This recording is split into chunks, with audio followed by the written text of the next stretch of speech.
음, 음.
Hello everyone. I hope that you're all doing well. So, after a brief period of time of not streaming, aka a few days, I am back again, of course, to stream. To actually, very soon we're gonna have someone on stream with me, otherwise known as Dat Katie.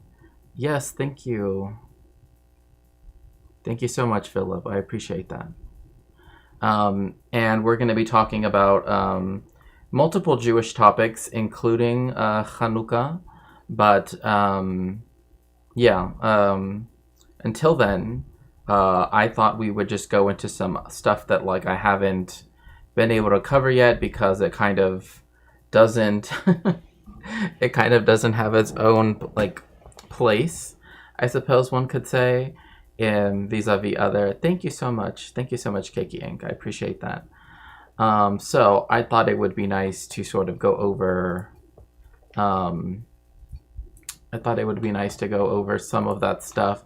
Some of it's actually like some of it is just like people probably know Arun, right, who talks a lot about Sri Lanka, right? And I think I sent him this video once of this guy who claimed, this British guy who is like a neo-pagan type, right? But apparently he has roots in Sri Lanka, and I really want to like, what does he mean by roots? And I think we're not going to be unsurprised by what those roots are, but it's it's going to be an interesting ride nonetheless. So I was going to go into some more of the like pseudo history stuff, particularly when it comes to like people trying to come to some conclusions, like rather large conclusions about where, like, who is it that I know exactly what you mean. That's why I'm just like, it's to the point where, like, I mean, I've gone over his stuff before. He's the guy that says like blue eyes are give you magic or something. So, because that is not true. Blue eyes do not, in fact, give you magic. We'll see how it goes. Wanted to go for a bike ride, so I rented some sort of bike. So this guy, this is not the guy we're gonna talk about in just a moment. This is just a quick sort of video. Well, quick, I say quick. It's 30 minutes long, more or less. And it's about some person that thinks that, some guy that thinks that the ruling class of the entire world are all related to one another. Like they're all from the same group of people, right? And you'll sort of see what he's trying to get at very soon. At the lake, which happened to get me thinking about ancient chariots and how during the Holocene there was only one specific tribe of people that first used chariots and disseminated the technology to other parts of the world. Oh my gosh. There was a short period of time when chariots were used by only one tribe of people. The earliest known chariots are from around 2000 BCE. Within a few hundred years, though, the invention had spread to numerous other peoples unrelated to the original inventors. As it was only this one tribe of people that domesticated the horse and other animals used in agriculture around the area known as Anatolia, where the Caucasus Mountains are located. Horses are not native to Africa. They were introduced to the continent by these Caucasians. Oh my gosh. Yeah, you can already tell where this is going to go. But yes, it was, again, one of the issues is, of course, that whenever, like, Americans hear that term, like, I hear some people use that term, Caucasian, and they don't mean people from the Caucasus. Like, they mean people from, like, Western Europe in particular. And it's like, you're not, like, there are Caucasian people, quote unquote, as in people from the Caucasus, but you're not one of them. Sorry to say, but you can already see where this was going. Also, let me know how the sound is. I can always make it louder now that I have the... I think I should just probably do it anyway. Were domesticated in 2 places, not just 1. He seems to be referring to the ancestors of modern domestic horses, and their origin has been traced to an area north of the Caspian Sea. See my recent video on the subject. The people who domesticated them probably did speak a Proto-Indo-European language, and they probably did invent the chariot. Sepper claims to be an anthropologist, but the term Caucasian is an obsolete racial category that biological anthropologists no longer use, as it is based on a now disproven view of racial categories. Though I realize the term still sometimes appears on census or survey forms in the US as another word for white. Sepper appears to be using it in a racial sense here, so if he wants to keep pace with science, he needs to update. They were introduced to the continent by these Caucasians. And, well, like, another thing, too, is, like, the horse was not... I mean, one, I don't know why there's this belief that's quite common throughout the world, that it's like, if a continent doesn't have this, then somehow it's, like, the continent's fault. That it, like, the people of that continent's fault that they didn't have it in the first place. Which doesn't make any sense. I don't know whatever to use. I have used white and Caucasian, but neither ever sounded right. Well, I mean, white is something that at least has a historical... Where did Asian and Caucasian come from? It's not...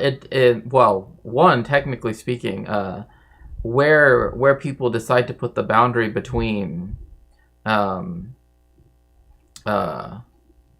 know, Europe and Asia is... you know, a very long discussion. But it just comes from the phrase, someone from the Caucasus being Caucasian, like, you know, like in French, right? And that's where the English gets it from. It's not like, oh, it's Asian as in related to Asia necessarily, right? But it is one of those things where it's seen as one of the, like, borders of Europe and Asia, right? So, which again is always sort of strange to me, because usually, the way how they try to create these, like, supposed borders of Europe is that they try to make it so that, like Christian majority places, right, get centered, and Muslim majority places are decentered, right, or are not included, right?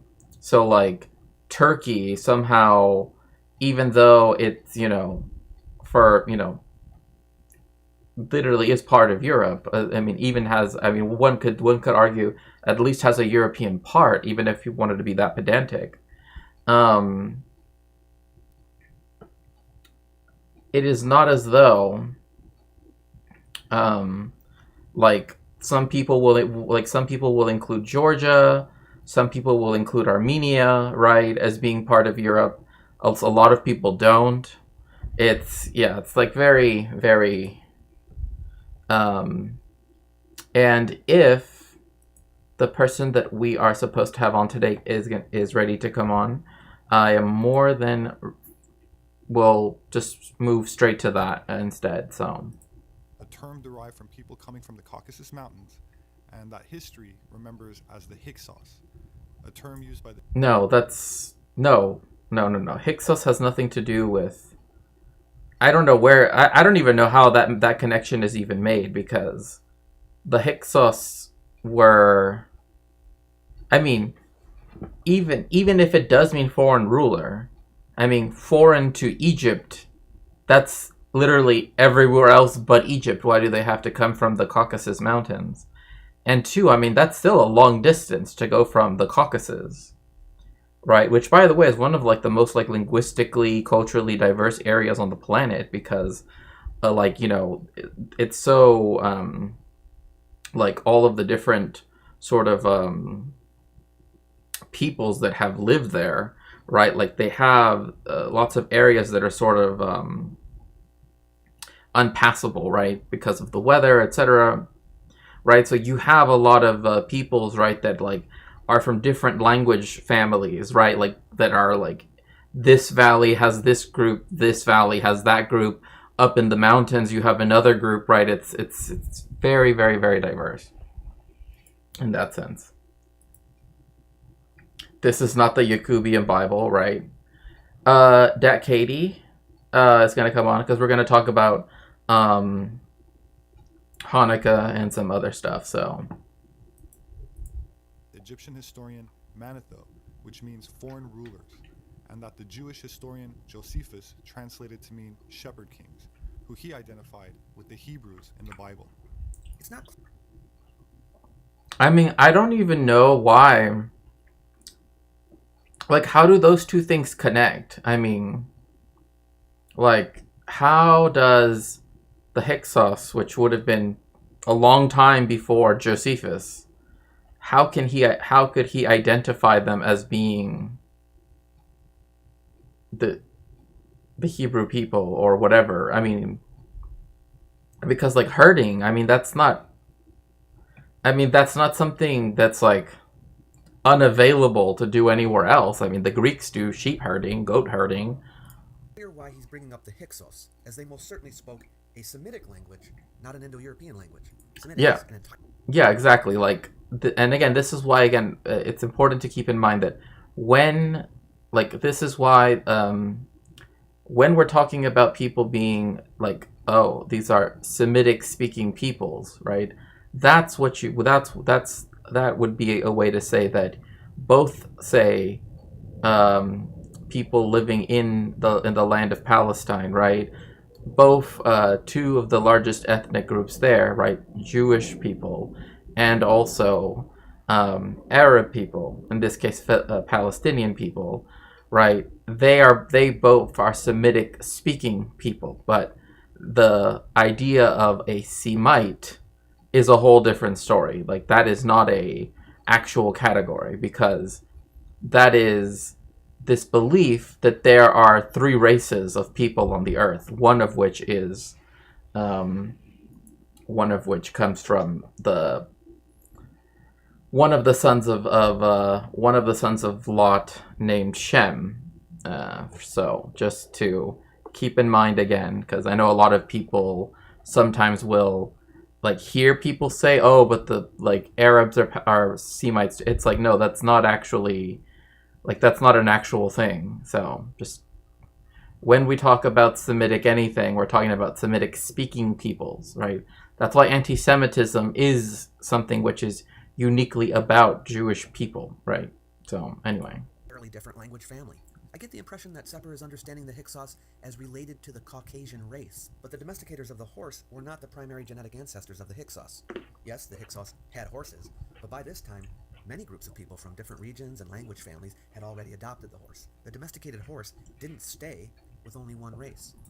I mean, and even that, like, as soon as we begin to talk about races of people, it always just sort of bothers me in some level, is because people think that it's a static thing, right? That like whatever, like, this is the issue with a lot of propaganda right now, where people Israelis want to claim indigeneity, even though before, like just like a few decades ago, they wanted to claim colonialship, right, colonizer status.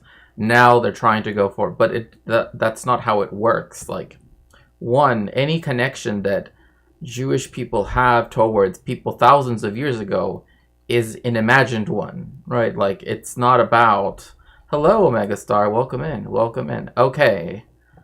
Okay. I guess we're going to skip right to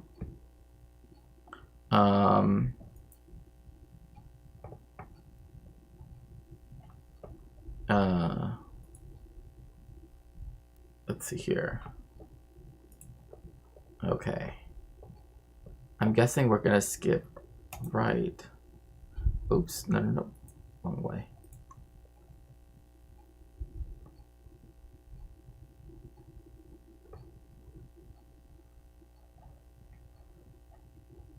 Just give me one quick second as I make the call.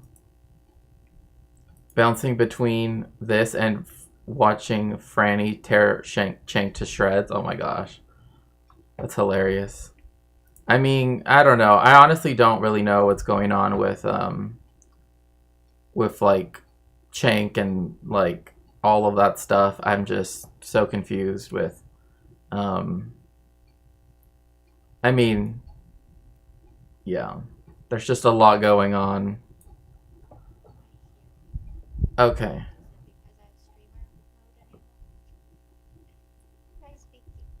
Hello?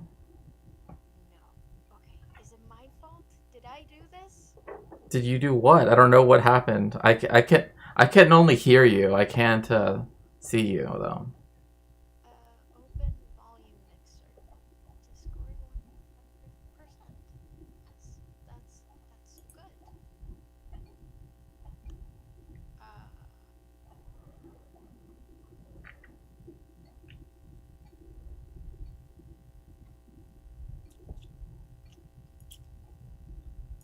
You you cannot hear nor see. No, it's because I haven't shared that. I can hear you, but yeah, I can hear you, but I also haven't shared the, you know, but I haven't switched scenes, which is probably why people can't. Okay, let's do that.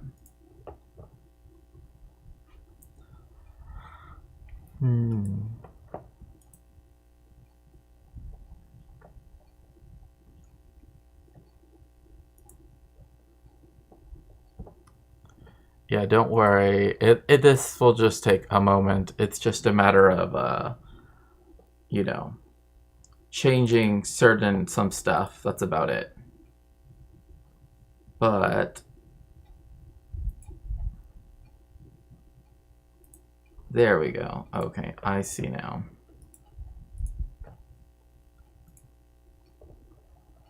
Hello? I heard the Discord calling. Yes. But I can't hear you. That's annoying. Okay. I mean, I think it's my problem.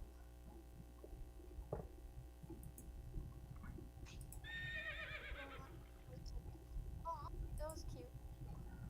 okay, so yeah, so you can't hear me, but you can hear uh let me see. Oh, Wait.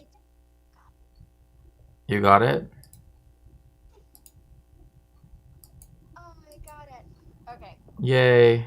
Okay. I'm so sorry. Also, I wasn't sure if you wanted to come on like on stream or not, like video. Turn my camera on. I just need to first set it so the stream can see the Discord call. Okay. Okay. It's been so long. Yeah, don't worry. Don't worry. This is all going to be set up in a second. It just needs a moment. That's why. So long.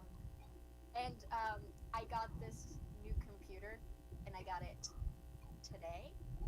So I don't know. Oh wow, that's gonna be interesting for sure, for sure. Okay, that's just my Discord. That's not good.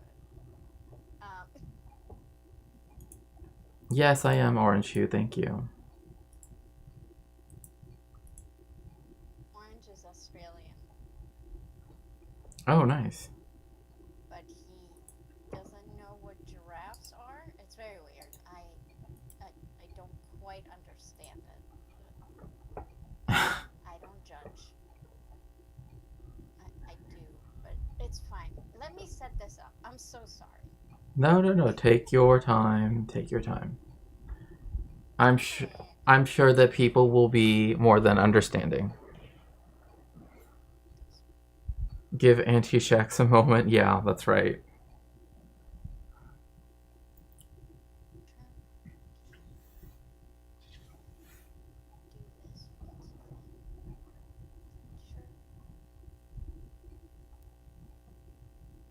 No? Are we...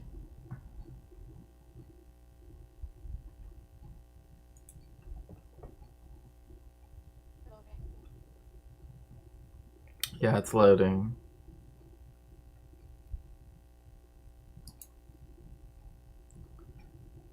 Yeah, and I have you at 200, so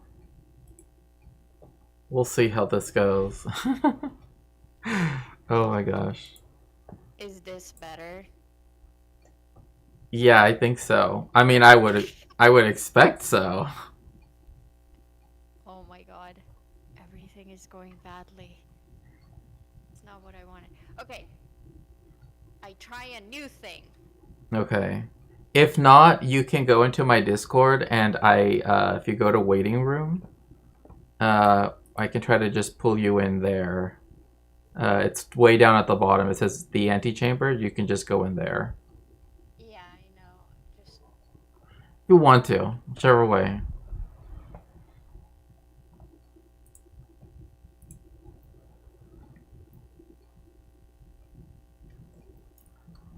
But Let's yeah. try this. Okay, so I removed all my shit.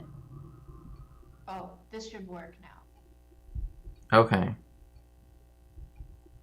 This Ah, yes, I see you now. Yes! Yes. Yay. And then I will use the camera microphone, and they should hear me now. Okay, can everybody hear Katie? Oh, okay. There's like one person watching. It really doesn't matter. No, there are some more people watching. It's more than one.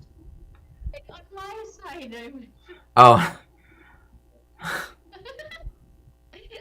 no, on my side.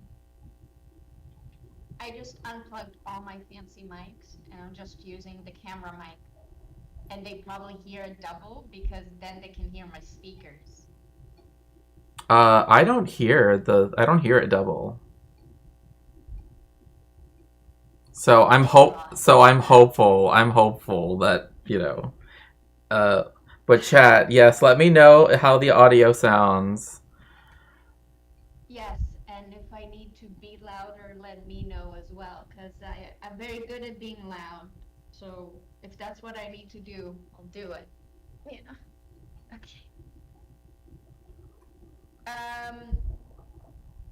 So, do you want to explain what we're doing, or do I explain what we're doing, or? I think it would be best if you explain, just because I know that you had like specific questions you had, so. Okay, so I was explaining Hanukkah to Axel because a bunch of people asked me about Hanukkah, and I don't celebrate. And then it's really funny. I have Americans send me Happy Hanukkah, and then I say I don't celebrate, and then they go, "Oh right, I forgot you were secular." And it's like, I'm sorry, I thought you're secular and you celebrate Christmas. What's happening right now? But whatever. So, so I was trying to explain Hanukkah to Axel, and then we somehow got to the Messiah and to the temple and to exile, because the first temple. And so he had some questions, and so I was thinking we'll do a very brief like Hanukkah explanation, and then Okay. I'll ask my extended questions if you're fine with that. Yeah, no, I'm totally down for that. So let's begin with Hanukkah.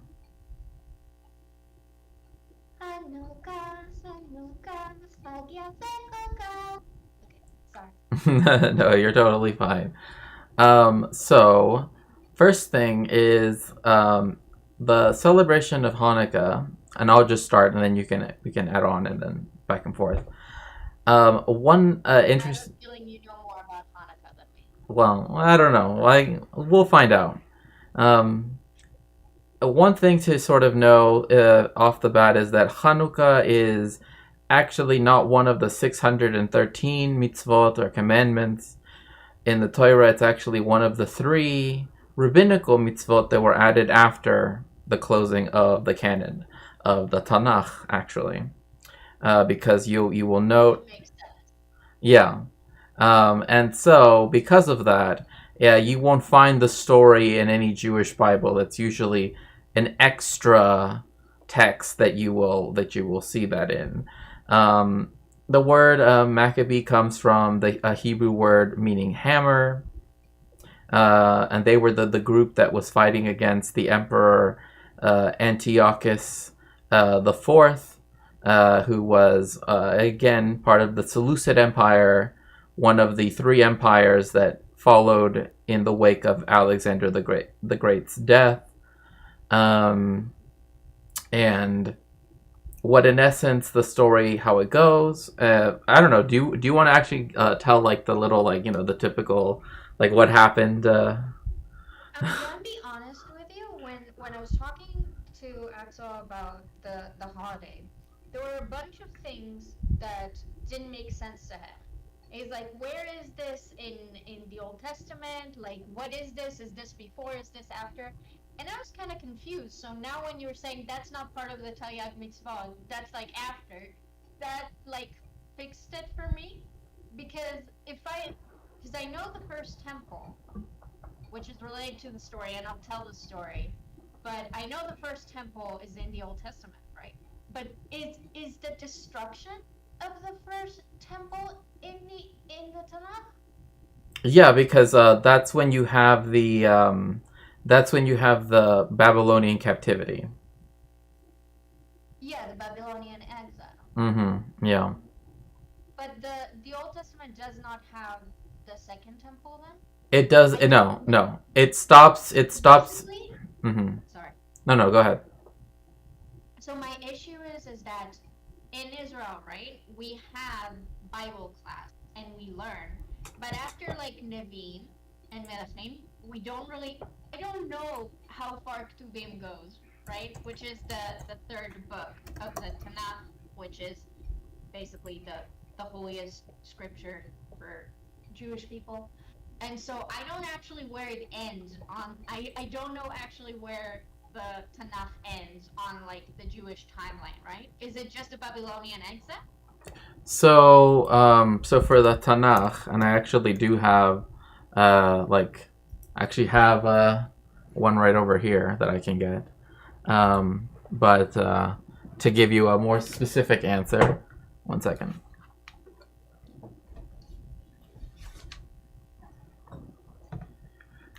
So what Tanakh? Maybe I'll just very quickly run over the story and then so it makes sense to everyone better. Yeah, sure. Okay, so if anyone knows things that I'm wrong about, please correct me. It's been many, many years, and I don't celebrate and I don't care much. So the the idea is that Hanukkah is apparently a non Old Testament holiday that was added later on.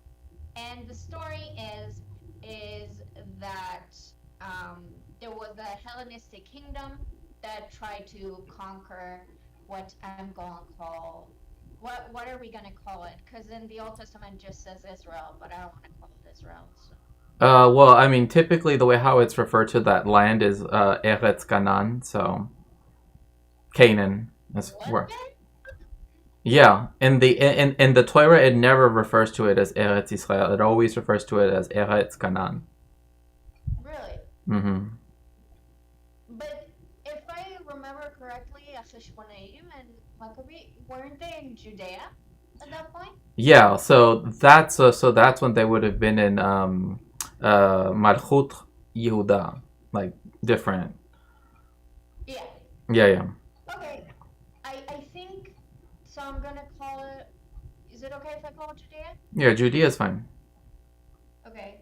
So there was a Hellenistic kingdom that was obviously conquering around, and they came to Judea. And the story that they tell us in kindergarten is that some Hellenistic emperor and Antiochus, like he took a big sculpture of some Hellenistic god and he put it in the middle of a big square, and he's like, you all bow to our god now when you start the Hellenistic assimilation process. And then there was this guy, and his name was Matitiao, and he had a bunch of kids, and Matitiao was not down with that, and he's like, I will not bow down, and he, like, in some stories he breaks the statues, and some stories he just refuses to bow down to it.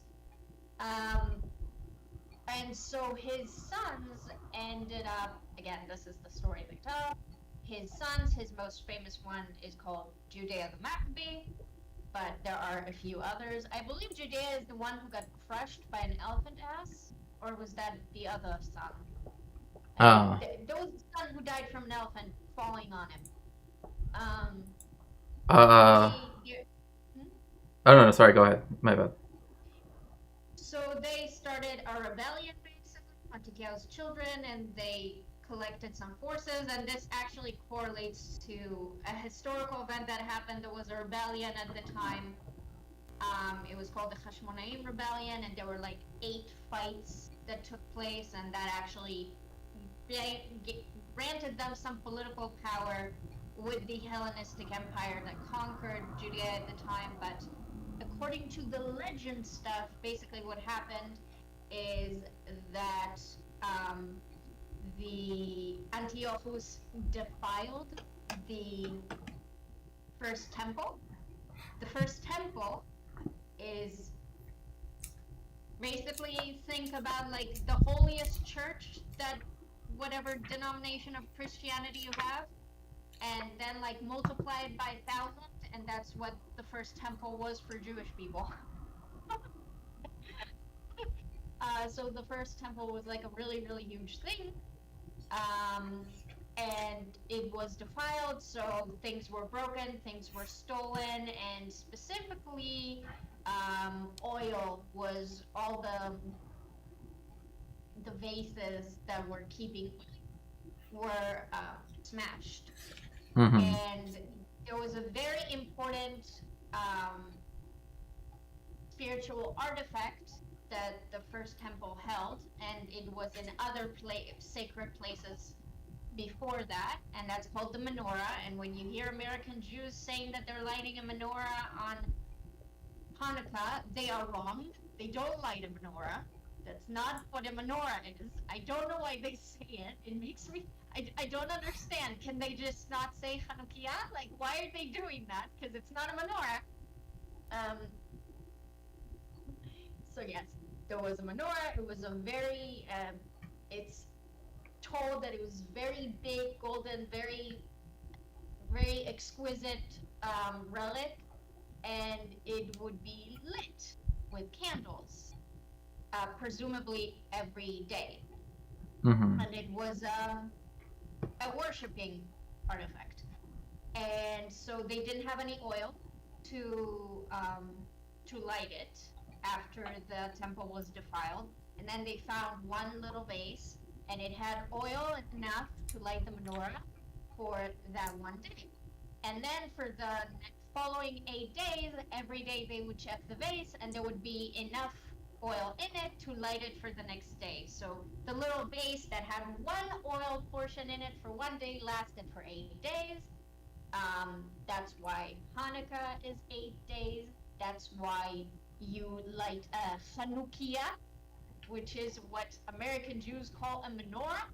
It is not. The menorah has 7 candles. What they light, what Jewish people light on Hanukkah, has 9 candles, which are 8 for the miracle of the 8 days, and the 9th for the one that you light all the candles with. Mm-hmm. It is not a menorah, because the menorah is an important artifact that regular Jewish people don't just have in their house. No, but no, you're absolutely right that yes, that and it's also why, interestingly enough, like historically speaking, like even in the time of Josephus, you have even the holiday being called Chag Urim, right? Instead of it being called, as we know it now, Hanukkah, right? It used to just be called lights, or the holiday of lights, because it was associated with the rededication of the temple, which involved, right, the Hanukkah being lit with the consecrated oil of the time, right? So, yeah, so the Tanakh, it will typically, because it ends with the Chutim, it ends with it ends, of course, with Second Chronicles, but just before Chronicles, it talks. It's has the book of I believe it's is it Ezra? Let me see if I'm gonna be proven correct or not. Nehemiah, pardon me. Yeah, Nehemiah. And so so the way in which this is important is because this happens after you have the Persian Empire in particular, right? Because then the book of Daniel is written in Persia, right? When it takes over Babylon, and it is well, actually not Achashverosh, because that's Xerxes, but Kirush, or Cyrus, right, who allows some of the Jewish people. Well, he technically says anybody can go back, but not. It's actually a very small number that we know historically actually went back to then Jerusalem. But I believe we were told that everyone were allowed to go back, but the vast majority chose not to. Yes. Yeah. I guess that's what they told us. Yeah. I guess I'll explain because my people in my chat don't know. So basically, there's a point late in the Old Testament. When I say the Old Testament, does that just mean the Torah for the boys? No, it means the entire Tanakh. Yeah.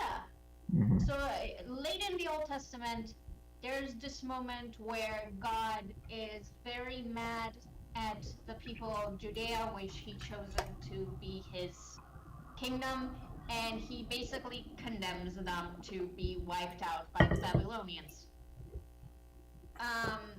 Yeah, correct me if I'm wrong, because this is important. Are you talking about well, it's fine. How deep do we want to go? Yeah, well, no. It's just that I'm like, okay, yeah, that you have this, like, yes, that they strayed from Hashem, and typical, yeah. The TLDR is that God was mad at the time, and a big, strong Babylonian empire came, and the kingdom of Judea was basically taken over by the Babylonian, and the Babylonian had a policy at the time, like a lot of those empires, where they just take the population that lives and they spread them across the empire to prevent rebellions. And that's what they did with the people in that area at the time. They just basically exiled the vast majority of the Jewish population, except for Shomonim that were there still. And that lasted for around 70 years until this guy that apparently in English is named Cyrus. Yeah, instead of Kurosh, but yeah. But it's, yeah. We call him Polish. Yeah, or Koresh, yeah. Yeah, and the way they explained it to us at school was like he was kind of like a woke emperor. Yes. He was just like, we've been bitches. Go back to your house if you wanna. And so he writes a declaration that allows the Jewish people to go back to what was their homeland, Judea, and a few of them go back. And I guess that's when the Old Testament ends, because the Second Temple isn't in there. Yeah, like the building of it is not is not being described in it. It happens after the closing of the canon. So yeah. Okay. So I didn't believe it until I googled. Someone in my Orange is mentioning this. Elephants used to live up in the Middle East and North Africa. Now I'm curious which of the species were more common in the Middle East. So the land of Palestine. So what is geographic Palestine, that ridge where Israel is currently sitting on, um, is a country between three continents: Asia, Europe, and Africa. It was a very, and it's on the sea, which means that's why a lot of empires went through it and conquered it. It was a very strategic place to have, because it's literally the bridge of three continents. And so it had lions, it had bears. There were they recently, I think like 10 years ago, someone shot like the last wild Syrian bear up in Helmond. Hmm.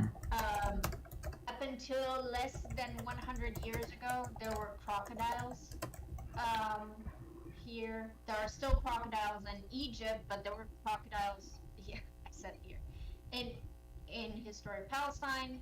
So there were lions. There are lions in the Old Testaments because lions existed. Now you need to understand that um, there are multiple species that exist in Africa, but there are also Asian variants. So, for example, when you hear about lions being brought to the Colosseum in Rome, even though in the movies they use African lions, no, they were Asian lions. Now, Asian lions are currently very endangered. They are smaller. They live in smaller groups. Basically, they are less impressive for cinema, and they're also very, very rare at this point. They're very endangered. All the Asian variants, so Asian rhinos, Asian elephants, are slightly smaller than their African counterpart. What Palestine had was most likely African species. So African lions, African. I don't remember elephants. I don't remember hearing about elephants, but there were crocodiles, there were lions, there were bears. There are Syrian bears in Syria still. Again, very, very endangered. They got hunted down to. There was actually a leopard in. I wonder if she's still alive. There was a singular female leopard in the Judea desert Hmm. up until I don't know if she's still alive. But yeah, so there were a lot of wild animals here, but the place was colonized, and then the lions disappeared like 100, 200 years ago from this area. So, Mm-hmm. yeah, Uh, sorry. well, typically, it's interesting that you do mention sharks because, um, pretty much, the Mediterranean is actually quite new as a body of water. Hello, Neuroride, welcome in. And so, most of what it has are derivatives of Mediterranean species, pardon me, of Atlantic species, and I think that the Rock of Gibraltar that used to be there, the Pillars of Hercules, as they would have been called, when it finally broke and all the water moved in, um, you don't really get like sharks in the way how you see more in like the Atlantic and the Pacific, because the water. Sorry. No, go ahead. There are sharks in. I only know the Israeli names, but there are sharks in the Red Sea, Mm-hmm. and the Red Sea is down south of so near Elat. If you Google it, there are sharks there, small sharks, not large. Yeah. But in the north, um, there has been a reintroduction of. We had a seal that was actually on Gaza shores for a while. A couple years ago, there were spottings of a few dolphins. There were even spottings of a few whales. There used to be dolphins, seals, and whales here, but the area was not favorable to them. But they are making a return because there are international. Well, things are happening. It's not, Yeah. everyone is looking around and sorry the animals. Oh, thank you so much, Neuroride, for the tier 1 sub. Thank you. And so yeah, like so the typically you tend to see sharks in warmer waters like that, specifically the Red Sea, and not so much in the Mediterranean because, like I said, like they didn't really. You know, speaking in terms of geological time, it's actually very recent that it became even to have fish in the first place. So that's why most of them are just derivatives of nearby, Atlantic species, right? So, but yeah, so one of the things that's also important to keep in mind is that, with Alexander the Great, one other thing to keep in mind is like when Katie earlier mentioned elephants was the fact that Alexander the Great's empire. So before we had Antiochus the Fourth, who was the emperor that desecrated the temple, and the whole story of Hanukkah sort of centers around, at least in terms of the chief villain, is that they had reached, they had crossed the Hydaspes, and they had crossed, parts of the Indus River, but essentially, the soldiers of Alexander the Great told him, right, that they didn't want to keep going because that would involve having to invade northern India, which they felt that would be, a never-ending war. And in reality, it probably was a good call to not try to invade northern, India. So, instead, on the way back, that's where you have the death of Alexander the Great, and then the breaking up into the three different kingdoms: the Ptolemies, the Seleucids, and then another kingdom that later on broke up into other ones, but that is known, to this day for being part of the reason why there were historical Greco-Bactrian kingdoms in Central Asia, for example. So my point being that like elephants and stuff like that were things that would have been available to people like the Seleucids, or to, because of the fact that there already was a trade both from Asia and also one up from Africa too as well. So from both species. You mean in terms of training elephants? Yeah, like the ones that I don't know. I don't know if that's what you meant. I might be wrong, but I'm pretty sure war elephants have always been exclusively Asian. Yeah. I could be wrong. From what I know too, they have almost exclusively been the Asian variety as well. So yeah, I think because elephants is like one of my. I think the explanation I once encountered was that African elephants are even harder to break. Break. But it could be wrong. Like the only historical example I can think of that comes to mind that would have most likely had African elephants would have been Hannibal back against Rome way back, because he was noted for having elephants. They probably would have been African elephants, but again, their volume is quite a bit lower than yours. Okay, let's see here. See what we can do about that. So I have you at the highest volume possible. Let's see.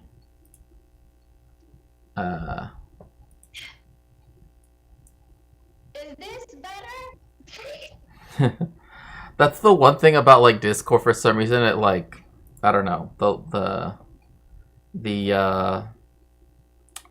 it always here. Let me look at this really quickly. No, not that. Is it this? I don't even know what there we go. Okay, let's try that. Let's try that. Meow, meow, I say things, elephants. Well, okay.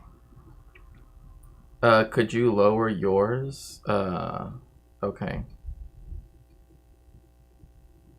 Is that better? For me, anyway, am I lower? I lowered it directly off of the microphone, so it should be lower.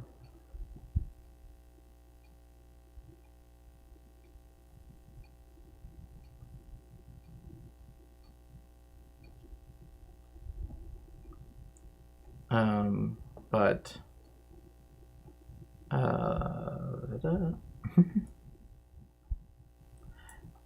I don't. It doesn't actually sound lower. Okay. It sounds the same. No, no, no. That's fine. That's fine. It stopped your lowering from working. Well, let me know. I'm gonna keep trying whilst we're still speaking. So if you do hear some kind of drop, just let me know. Okay. So anyway, as you were saying, Katie. Yeah, I think that's pretty much the Hanukkah thing. Okay. What I now that we covered the Hanukkah element of it, um, so I'm going to explain something for the audience, and then I'll get to my question. So there was the defilement of the first temple by Antiochus.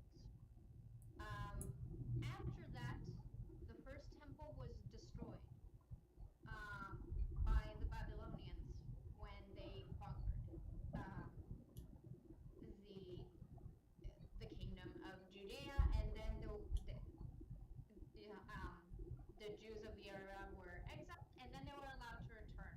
And a small minority returned and built what, at least in Israel, we call the Second Temple, which apparently is not in the Old Testament. The Second Temple was not as fancy. It was not financed by King Solomon and did not have donations from Beirut and Queen of Sheba, so it was Yeah. nothing of the sort. My understanding, Shakespeare, correct me if I'm wrong, the first one was not at the Alexa compound. It was on Ha'amoria. Yeah. Ha Moria. That's right. And then do you know why they built the second one on what is now the Alexa? So, one of the things is that they've often said that that the so you know when you have the story in the book of Joshua or Yoshua, right, where they or actually, yeah, well, when they talk about the Jebusites, now there's an even larger disparity between our audios, as in I'm even louder and she's even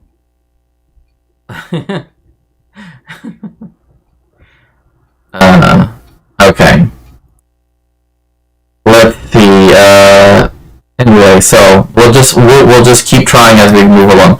So Hamoria, right, is often described as being the base rock that was. It's interesting too because in the Torah, like the way how it has often been described is in one translation, right? Even in the biblical Hebrew, at one point it describes it as being the land of dreams, which I've always found is quite interesting to me, like the fact that they would call like where Ha Moria is as being the land of dreams, because that seems very, you know. But there was also an additional dispute as to where to place it, because you of course have the Samaritans, right, and they believe that the temple was supposed to be built on Har Gerizim, right? So the division between those two, happened early on, and that's why they have their own traditions that are very much like ours, right? They're our sister religion, one could say, or sister culture religion, and for Hamoria, one of the things was that they. It sounds like it's whatchamacallit when the. Oh, it's clipping? It's clipping now?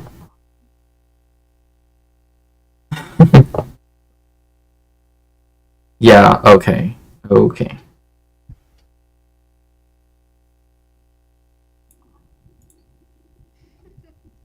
Somehow this is, anyway. Uh, yeah, sorry about that. But anyway, hopefully this is better. The Samaritans were done dirty. Yes, and so one of the things is that Ha-Moria, right, is often... Can't hear you. Oh, you can't hear me? Can you hear me now? Yeah. Okay. I'm trying to do so many things and like also try to keep the line of thought going. So, Ha-Moria, it is often described as being the site upon which the Jebusites, right, there was this base rock, right, that is essentially the bedrock of what is now the area of Yerushalayim, right? This actually becomes important because when the dome of the rock is built, it also uses the same rationale. But the reason why they built it there, again, when you have the Hasmonean, right, the one which is built by, by King Herod, is that in essence, they wanted to be built on this rock, on this bedrock, because that's when the belief, in particular, that the beginning of the world, right? So Bereshit, like that it happened at that precise site, right? Now, Here's something I never got. We were never told anything about that stupid bedrock. Sorry. No offense. And then suddenly I'm an adult and I'm told, yeah, Jews really care about this specific spot, not because this is where the temple was, but because the temple was built on top of this rock that we super care about. And I'm like, I'm 18, I'm hearing about this now, and I grew up in Israel. What do you mean we care about? What are you talking about? Where is this written? We didn't read this anywhere. What is this? right. So I would like an explanation, please. Yeah, I mean, look, I have my Tanakh here with me. I can look for it specifically. But one aspect, too, is the fact that also, it is also seen as the same site, again, just to add another layer of like, oh, this is why it's also important, where you had the binding of Isaac, right? Where Abraham was willing to, So it's considered, like these places being, having multiple events happen right at the same place. Yeah, that's pretty much essentially kind of what that bedrock is supposed to signify, because it's literally, it literally is bedrock insofar as it is exposed bedrock that is, right, unlike everything around it, because everything else is built on dirt and stuff that would otherwise be covering it. So the reasoning behind this too was because this was also a place that the Jebusites, right, who were the initial people that actually founded Yerushalayim. In fact, it's actually from them that the name Yerushalayim comes from, because it meant for them, the place of peace. But of course, but it just goes to show that the Canaanites, right, that the Jewish people, or what became the Jewish people historically, right, that we were just another one of the many Canaanite peoples that just over time came to syncretize a lot of our beliefs together, and then started to worship one God over time, right? But that again, that we would have all spoken similar languages and everything. So, and it's also one of the people groups that are not told to be, removed. I'll put it like that, right? And so, And so because of that, you do get intermarriage between the, then what some people would call the ancient Hebrews or even the Israelites, and then the Jebusites. And so they also held that area as being very special. And so, again, that shows you that there is like a continuity of finding that bedrock special, because again, it's kind of unique, right? Like it's like I mean, I don't want to compare it to Minecraft, but you know how like in Minecraft you can't dig past bedrock. I mean, in a way, I mean, I don't want to compare, the Toilet to Minecraft, but again, it's kind of seen in that way. It's like, it's the ultimate thing, right? It's in the same way how like What I don't, I guess, understand. So I know that in the Old Testament, Hallelujah, Solomon is told to build the first temple in Hallelujah. So when they then choose to build the second temple somewhere else, then I guess my question is, because people talk about like there are very radical Orthodox communities that have certain fantasies about the third temple, right? And they want the third temple to be built on top of the second temple on what's currently the Al-Aqsa Mosque. And so when I was talking about it with Axel, I was like, well, why? Because the original was in Hamulia. That is like the word of God. So why are we suddenly like switching places? Like, I guess I'm interested in your opinion on that. Yeah, well, I'm actually trying to find that particular one, because I think to me it's actually a really important part too, where it does say, oh, that we're going to actually have like where it's going to be built. I also want to find that part where it says, where it talks about Avraham and the land of dreams. But regardless, so it's actually kind of funny, because I'm going to ask you about the Messiah as well. And the more Axel kept asking me questions, I was like, well, I feel like if the Messiah comes and tells us to build the third temple like in a different spot, people are going to be really pissed off, and I don't see why. Like, it almost feels like people are set on it, and I don't feel like it's. I know I'm a nobody. I know I'm not studied in the scripture, right? But from what it almost sounds like, people just decided to build it there, and now we're kind of hooked for life on this bad location. Yes, and that's why I'm trying to find it, because it does say in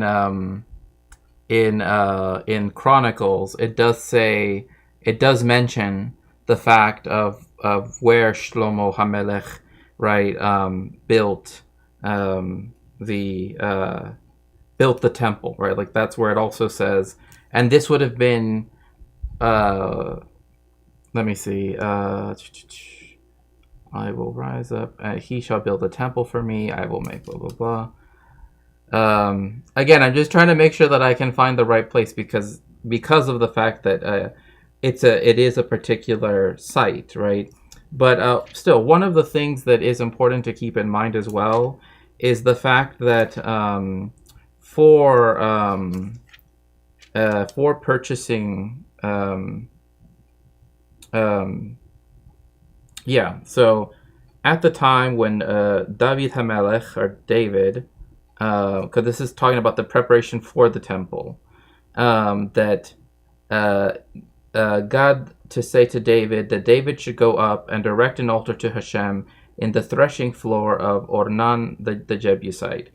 David went up as God said, as Hashem had commanded. Ornan had turned back and seen the angel, and his 4 sons were with them, right? And they talk about threshing wheat as, very, very common. So it was on this, it's in this passage right here, where David begins to build the altar that will then become the temple. So that's why I'm just trying to make sure that I have it all down And then here we go.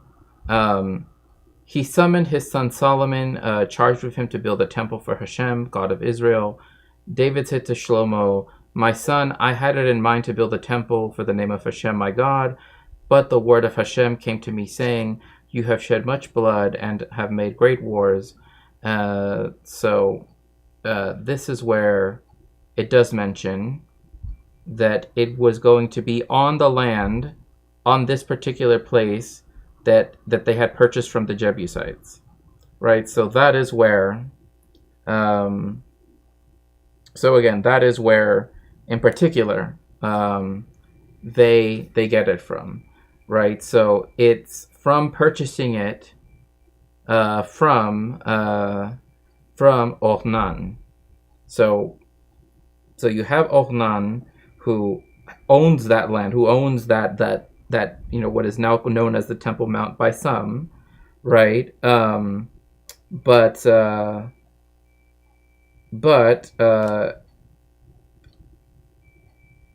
yeah, and then he builds all of that. There he is. Yeah, okay.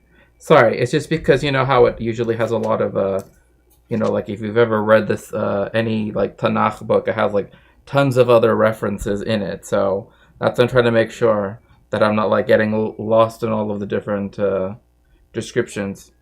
One thing I never understood Mm-hmm. that the way they explained to us at school was that God wanted David to build the temple. And then the thing with Bathsheba happens. Mm-hmm. Solomon is Bathsheba's son. So it was always strange to me that God's final straw with David was his Bathsheba business. He kills their son. And then her second born, which is Solomon, and then he lets Solomon build the temple. Mm-hmm. I would think like out of all the wives, because she was like the sin wife. She was the wife that like, okay, now we're going too far, David. So I always found it weird. Mm-hmm. You know? It's kind of like how he killed the firstborn that they have, but then their marriage was still like blessed because their son ends up becoming king and building the first temple. You know, that doesn't sound like something God is upset by, you know? God Right. is like, I'm very angry at you for marrying this woman. Also, the son that you get from her is gonna be the next king and build the first temple. And not only that, but will also be known as like will also be known as like a great king. You know, like it isn't someone that is necessarily known for the same transgressions that David is known for. Right. Arguably the best one out of the three, although I've always been partial to Saul. I feel like he was done dirty in every.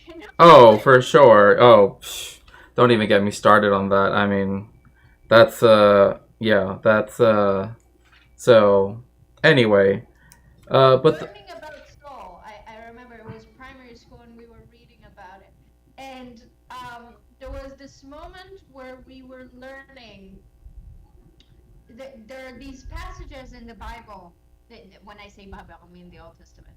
It would always drive me crazy because the teacher would read it and it would say something like Ruach Adonai, and it means like that.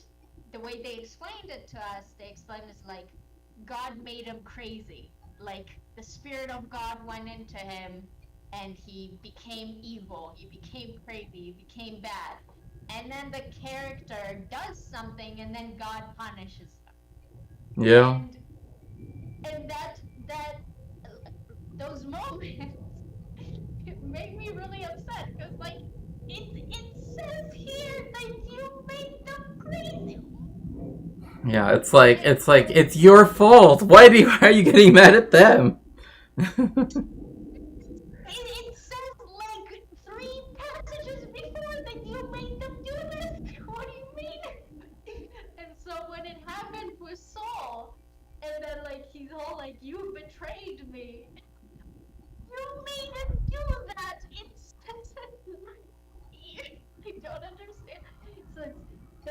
the parts where I was like, I don't vibe with this. I Yeah. don't understand. Yeah, or especially what happens to to Job or other people, that it's just like, why are you just torturing this poor person that has done nothing wrong, literally nothing wrong. My my second most memorable one is with Pharaoh with the exit of Egypt. Because again, it says specifically that God hardens Pharaoh's heart, and that's why Pharaoh refuses to let the Jews go. And then the 10 strikes begin. And it's like, well, you could have just not done that. That feels like a you thing.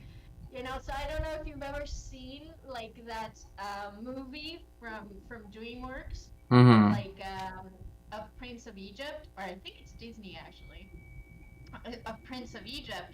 But there's this moment where Moses gives back a ring that he got from their adoptive mother, and Pharaoh like takes the ring and he puts it to his face and like almost smells it. And then the music changes and he opens his eyes and the sweet moment is over and he's like evil. And whenever I watch that movie, I'm like, that's the part where God makes his heart cold and like stone. You did this. I know.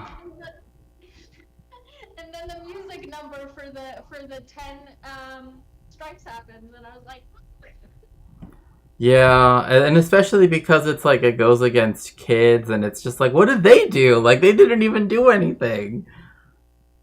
So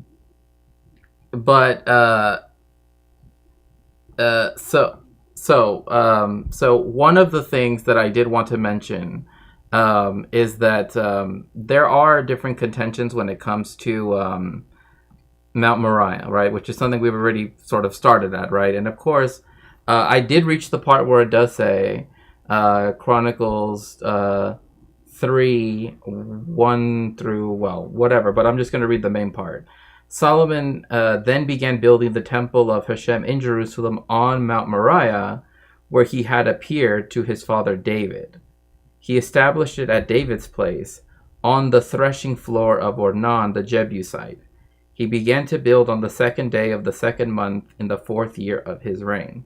So here we have the fact that David is the one who bought it, right? Because he was told to build an altar to Hashem, right, to do burnt offerings. So he buys it off of the threshing floor with for wheat, off of the Jebusite, which again are the first people to inhabit Jerusalem. And that's what it talks about in the book of Joshua, right? That the like, oh, you are to go into Jerusalem and to make them part of, and so one of these locations is said to have is again identified with the current Temple Mount as it exists now in Jerusalem, which is also the Al-Aqsa compound, right? However, there is of course contention because even the Samaritans call the area around Ha-Gehazi as Aretz Moreh, right? Like they call it like Moriah, like they also call it that too. And so again, when you do actually hear the word Moriah being used, it's only used in Genesis again in terms of Avraham, right, where he says, "Take your son, your only son whom you love, Yitzchak, and go to the region of Moriah, sacrifice him there as a burnt offering on a mountain I will show you." And so from that it's discerned that mountain, right, is Moriah. So there's an area, Moriah, and that there is a mountain, a specific one, that is where the sacrifice was supposed to occur, right? So And the contention is that the temple was built on Moriah, but we don't know where Moriah is, or we don't know which one they meant when they said it. that because it says you will go to the land of Moriah, and there I will show you a mountain to go sacrifice your kid on. That wherever that mountain is, that is where. Well, that's where it is, right? When it comes to Solomon, right? That's where it says, like I read earlier, right? He built the temple to Hashem on Ha Moriah, right? So it's different. It's not saying Eretz Moriah, right? It's saying Ha Moriah, right? Which means Mount Moriah, where the Lord appeared to his father David, right? And it was on the threshing floor of the Jebusite, right? So, and that's what connects back to this older tradition, right? That is mentioned in Joshua, in the book of Joshua, that the Jebusites were the people that actually founded the city of Jerusalem. It was their city, that meant the place of peace, and that they held that where the Temple Mount is now as being very important, and that so too did like the Israelites after the fact, because it was bedrock, right? And so the idea of it being exposed bedrock was very important, and that's why they began to call it Ha Moriah, because again, it was unlike the rest of the hills that are around Yerushalayim. This is like essentially like a mini mountain, right? That's like right in the middle of everything. And so they're saying that has to be it, because it's unlike everything else, and even the Jebusites recognize its importance.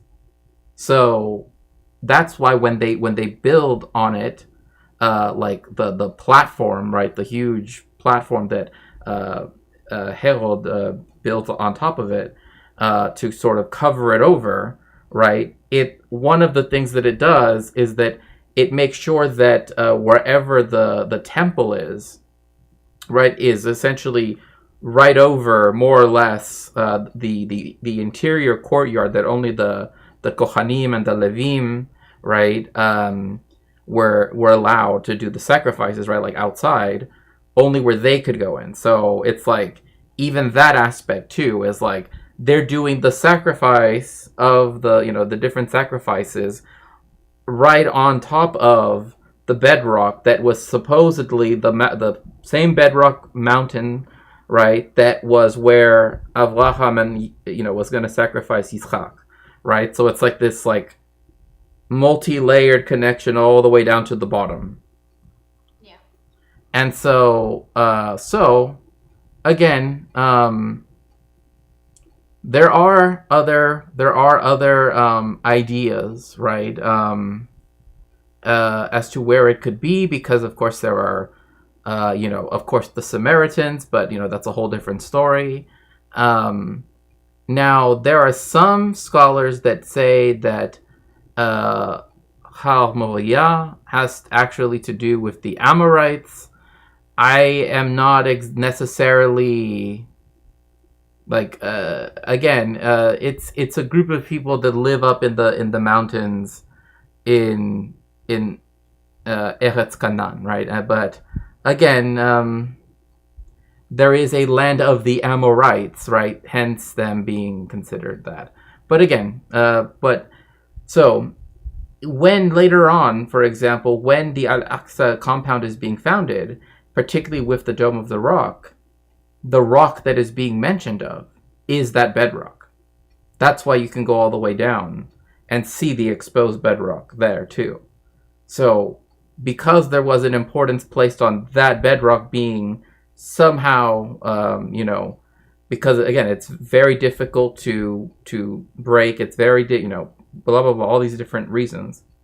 The association with that being the same site where, the sacrifices happened, where, Avraham and Yitzchak, and then the second temple being built, more or less, was said to coincide with that area, because the belief was that, obviously, if Solomon would have constructed the temple where it says to do so on Ha Moriah, then it must be that it is being built here, right? So it is a presumption, right? But it already has a pre-existing tradition, and from the book of Joshua, which is the first non-Torah book of the Tanakh, right, to already mention the Jebusites. And then here we have the last book of the Tanakh in the Chutim, in the writings, that is saying, oh yes, the Jebusite, right? So it's like you have Jebusites existing, at the time of Joshua and at the time of Solomon, and being mentioned right at the tail end of the Jewish, religious canon.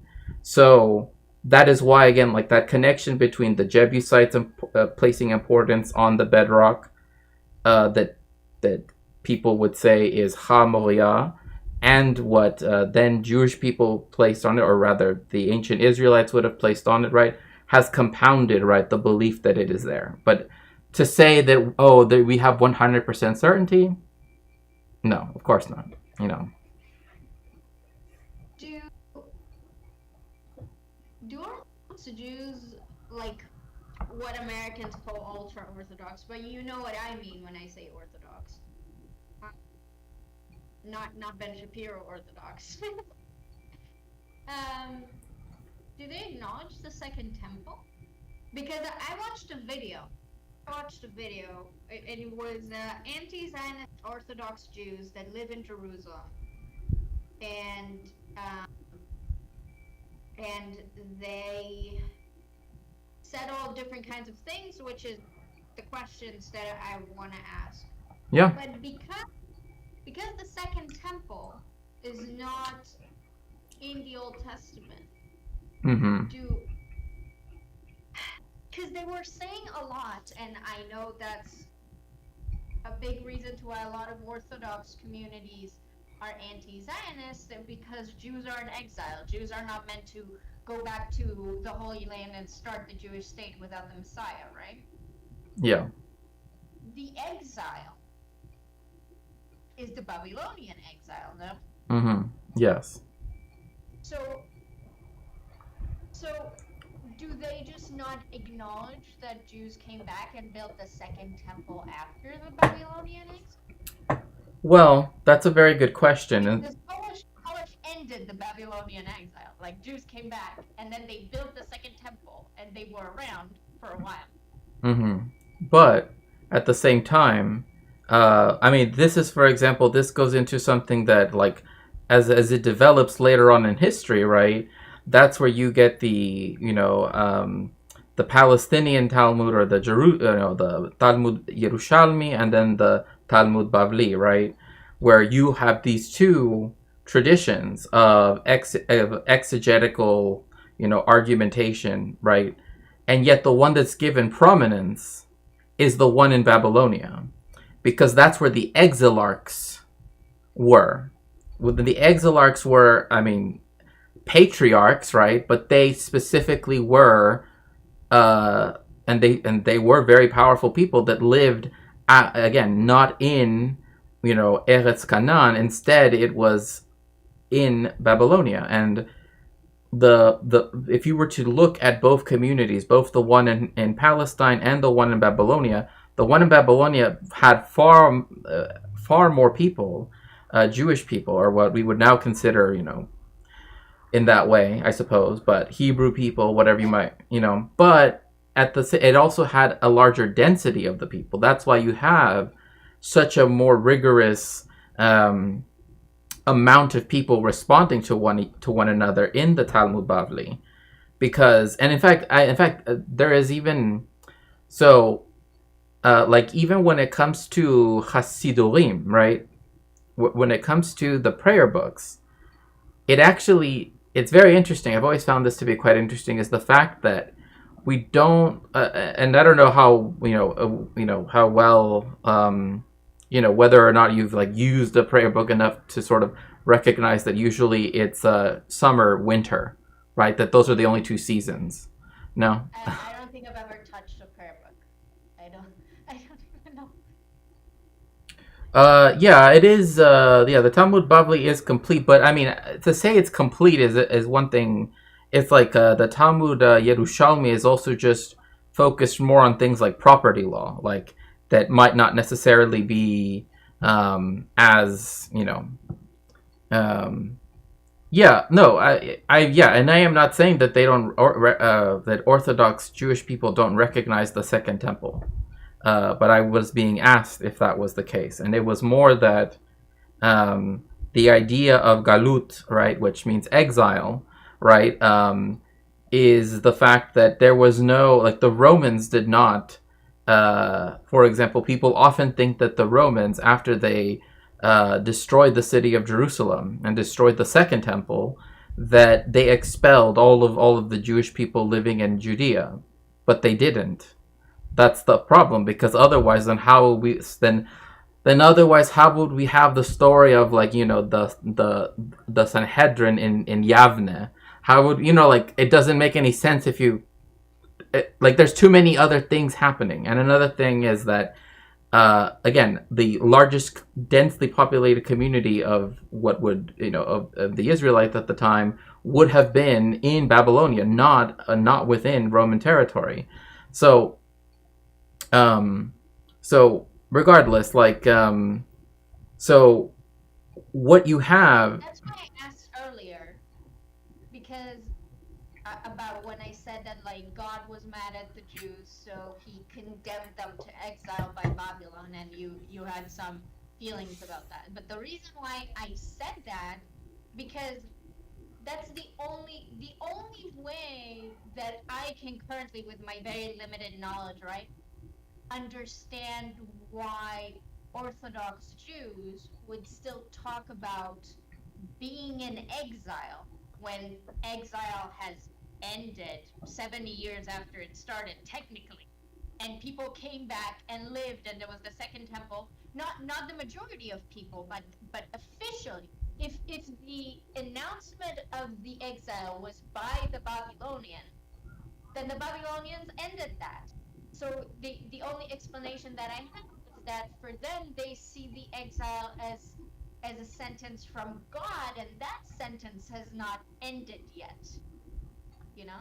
Yeah, and again, like, Rafael Mieles, you're bringing up very good points, and yeah, hopefully I will be able to get to all of them, you know, in succession really soon. Yeah, no, like, again, when we are, yes, when people are talking about, and this is why like, I use the more typical term that people in the English-speaking world often hear it as, which is the Babylonian captivity, right?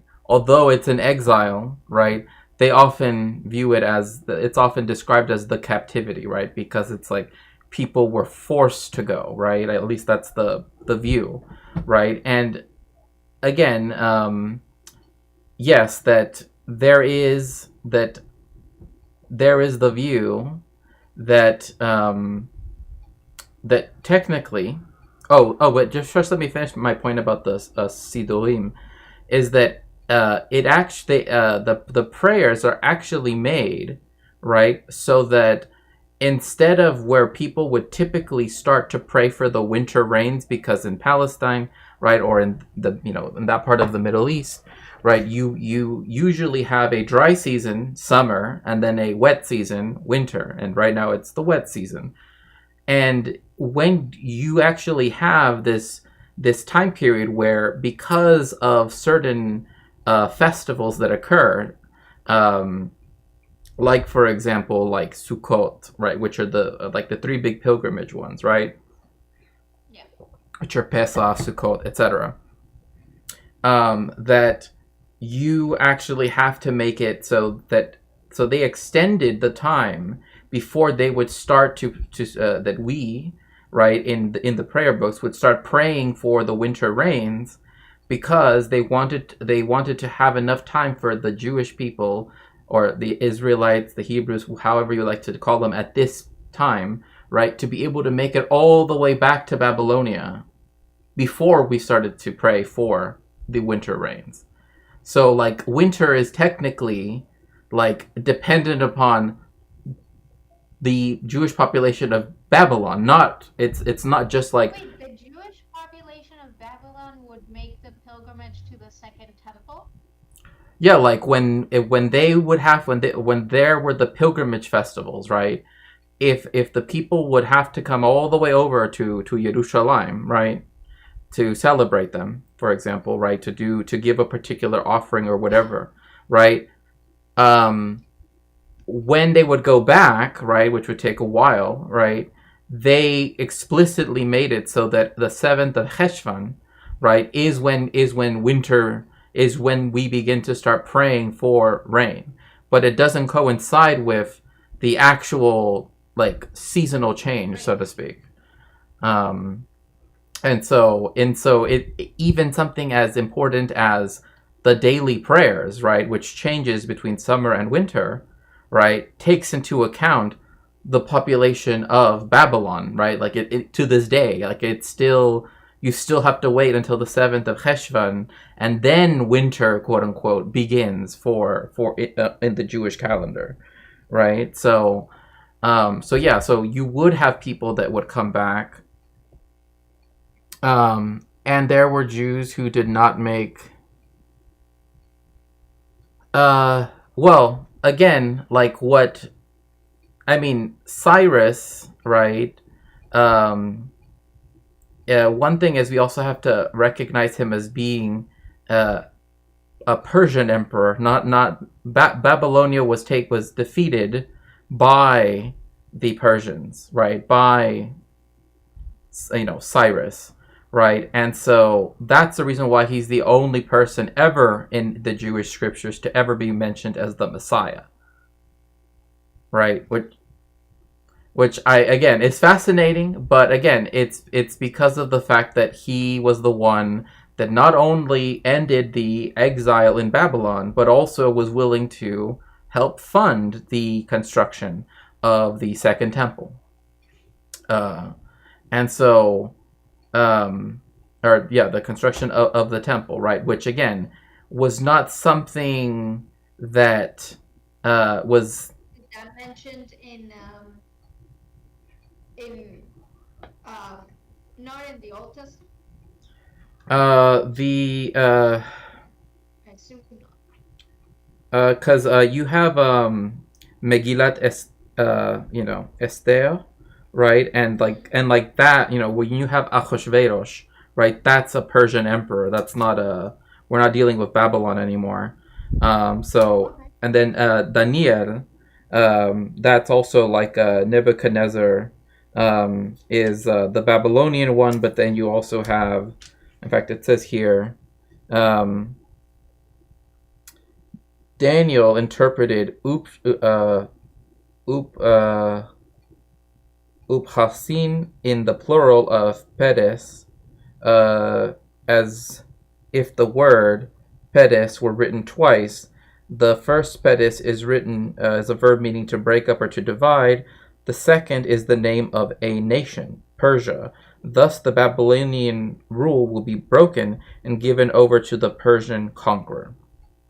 Right, and so that is because Darius, right, the Median Empire, right, like it's in the book of Daniel in particular where it talks about that there will be the breaking up of the kingdom, and in particular, right, this is in Daniel 5:26. Your kingdom will be broken and given to Media and Persia, right? And that's why it was saying that first it says Peres and then it says Peresim, right, like to the Persians, and then to Persia. It will be broken and then it will be given to the Persians, right? And so again, that is why. That is why. In fact, that is when you begin to have the recognition by King Darius that that Daniel was saved from the den of lions, right? Whenever he's put with the lions, right? Like he recognizes, right, that there's something special about Daniel, right? But Daniel, by the end of his writings, it's already, again, it's during Persian rule that he's writing it. So So again, this is just to keep contextualizing it a bit more historically. So Babylonia has already been taken over by the Persians. And it's once Babylonia has been overthrown as the main, empire of the region, that then Cyrus, right, Kurosh, right, you have that move from him saying he would allow for the Jewish people to move back to, Eretz Canaan and to, build their temple. All right. Let's see here. There were Jews who did not make Aliyah back to Israel after the it wasn't the Babylonians. It would have been the Persians. But yes, I mean technically they would have been living in what would have been known as Babylonia. Yeah. But they still did the pilgrimage. Yeah. No, I know it's in the Nevi'im, but because that's Eliyahu, etc. But my point is, I'm looking at the particular, because that's when you have the mentioning of the four beasts, and then the judgment, on all of us, right? So anyway, because since you brought up the Messiah earlier, right? That's why I'm like, it's sort of important that not only do we have, again. We not only have Darius, right, defeating the Babylonians, taking over their empire, but also the fact that then Cyrus, who comes after Darius, right, is the only person in the entire Jewish, in the Tanakh, in the Jewish canon, to ever be called, or to ever actually be given the title of HaMoshiach, right, so... In the Tanakh. Yeah, in the Tanakh itself. But why did the Jews change their scripts from the original scripts? I mean, most of the printed scripts that we have now are the result of standardization. It's not any there's no conspiracy about them. That's literally when Bomberg printed out the Talmud Bavli. That essentially set the square, as it's often called, script of Hebrew as being the dominant script. That's literally it. And why did they make their beliefs monotheistic instead of leaving it? Again, the way how it's understood is that the different Canaanite tribes, right, always venerated one particular god more than the others. And so what ended up happening is that because there was there was a smaller set of gods, like there was Baal, there was Malach, there was all of the Mut, which is more like an attribute, but it was there is the Baal cycle which you can read. And so you have all of those things, and also Asherah, right? All of the stuff that essentially those things kept being reduced down more and more and more until you're essentially left with what would essentially be like Proto Hashem and Asherah, and then you have that that be reduced down even more until you get Hashem as we would know him now. So yeah, it's a big kind of how there are like Greek and Roman gods that are really specific, and then there are gods that are for like 20 different things, So yeah. there's like a god of wine, and then there's god of success and fertility and happiness and good fortune. It's like, okay, so just like all of them, like, okay, then why do we have the other ones? Right. Yeah. And see, what I find so interesting about that is that, again, because we didn't have as many gods as, or deities, or whatever you might want to call them, as they did in Egypt or like in Greece, right? There just was not, there was no need to keep them because, again, they were so, like some of them are abstract concepts, which is not uncommon. But it's like when you have Mut being one of them, it's like, well, that doesn't have to be, I mean, what ends up happening is that overarchingly, in the proto-history that of the Canaanite peoples that then will become the Israelites, the Hebrew people, etc., is that they begin to attribute more and more things to less and less of the amount of deities, right? And eventually you get to Hashem, who in one of the texts, like the god El in particular, is able to like consume death, right? And like literally like consumes it, right? So then it's different because now El can. There's no longer the need for a separate entity that represents death.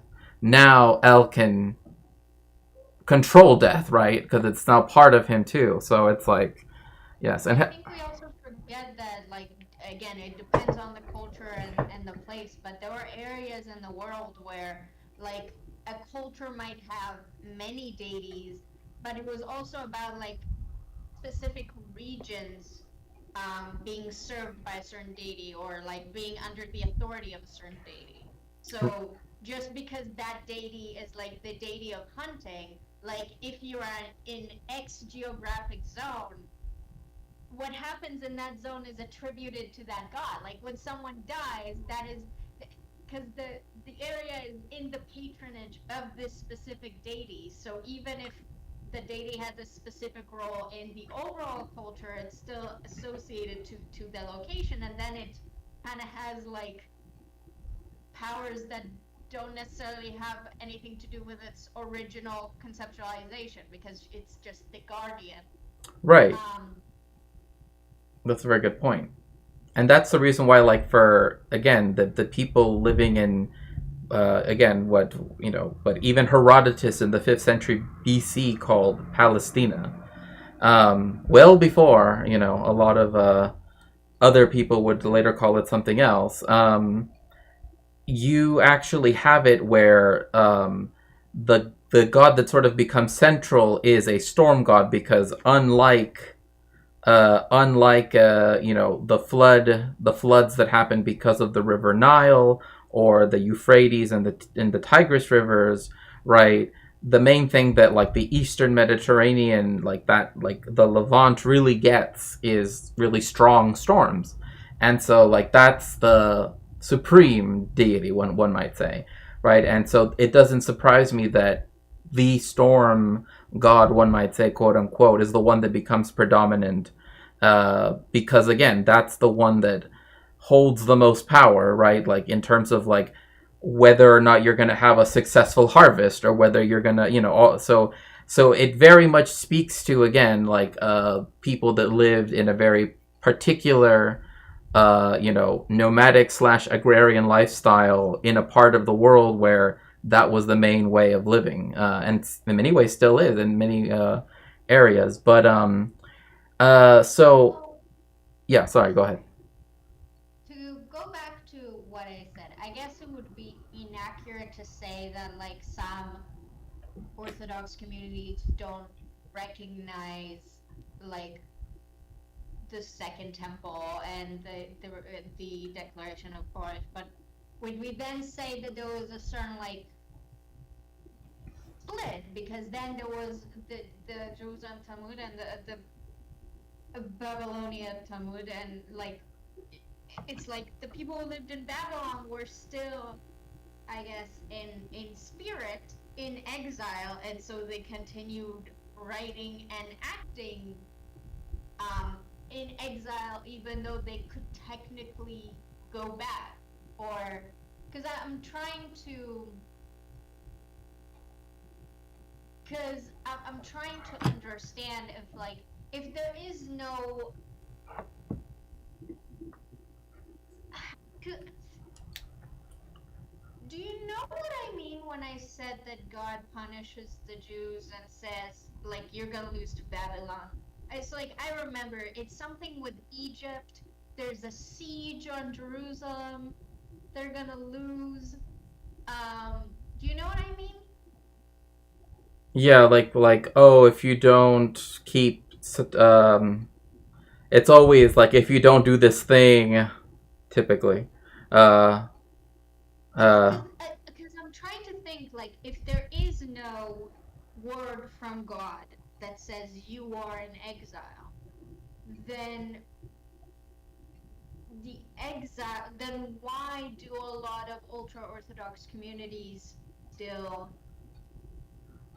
say, well, we're in exile, right? Because mhm. Well, I think that Raphael, right, is who's in my chat is sort of bringing up that the galut that they are referring to, or galus as you often hear in America, is not referencing the Babylonian one, but the idea of a Roman one. The reason why I say an idea of a Roman one was because the only city that Jews were ever not allowed to, that were ever kicked out of for a period of time, was Jerusalem when it became Ilia Capitolina or Hierapolis. Like again, like because they destroyed it, right? Like they destroyed the second temple, they did all of this stuff, and then and like over it, at some point they wanted to build like a temple to Jupiter or something like that. But the idea, however, that suddenly that's when you begin to see mass waves of Jewish people being scattered all over the planet. I mean, no, there already were communities that were, that existed prior to the year 70, already existing in North Africa, already existing in Persia, in what was then Babylonia, etc., etc. So, and again, like the density of the population in Babylonia was so big to the point where, again, they had exilarchs, right? They had people that were if you know, like the concept of a nagid, right? Like in terms of like of in terms of the leader of one of the major communities that was in exile, right? Again, they viewed themselves as in exile from yes, they were allowed to go back, but for most people, it wouldn't. They didn't feel that they need to go back. It was now that they were allowed to, but it was their choice not to go, right? I mean, that's one of the things too, right? It's like the whole point was that they didn't want to be forced to be in Babylonia, and now that Babylonia had been defeated, right, and now that they lived in a country, right, or under an empire, right, that, for example, had already forbidden slavery, had already, it's all of these things, right, and that was used to religious pluralism, etc. I mean, again, that's why the Iraqi Jewish community, like the historian Avi Shlaim, it's at least, goes back at least 2,500 years, and that's if not more. In the same way too, like there already were communities that existed, and we know this from archaeological evidence, from historical evidence, right?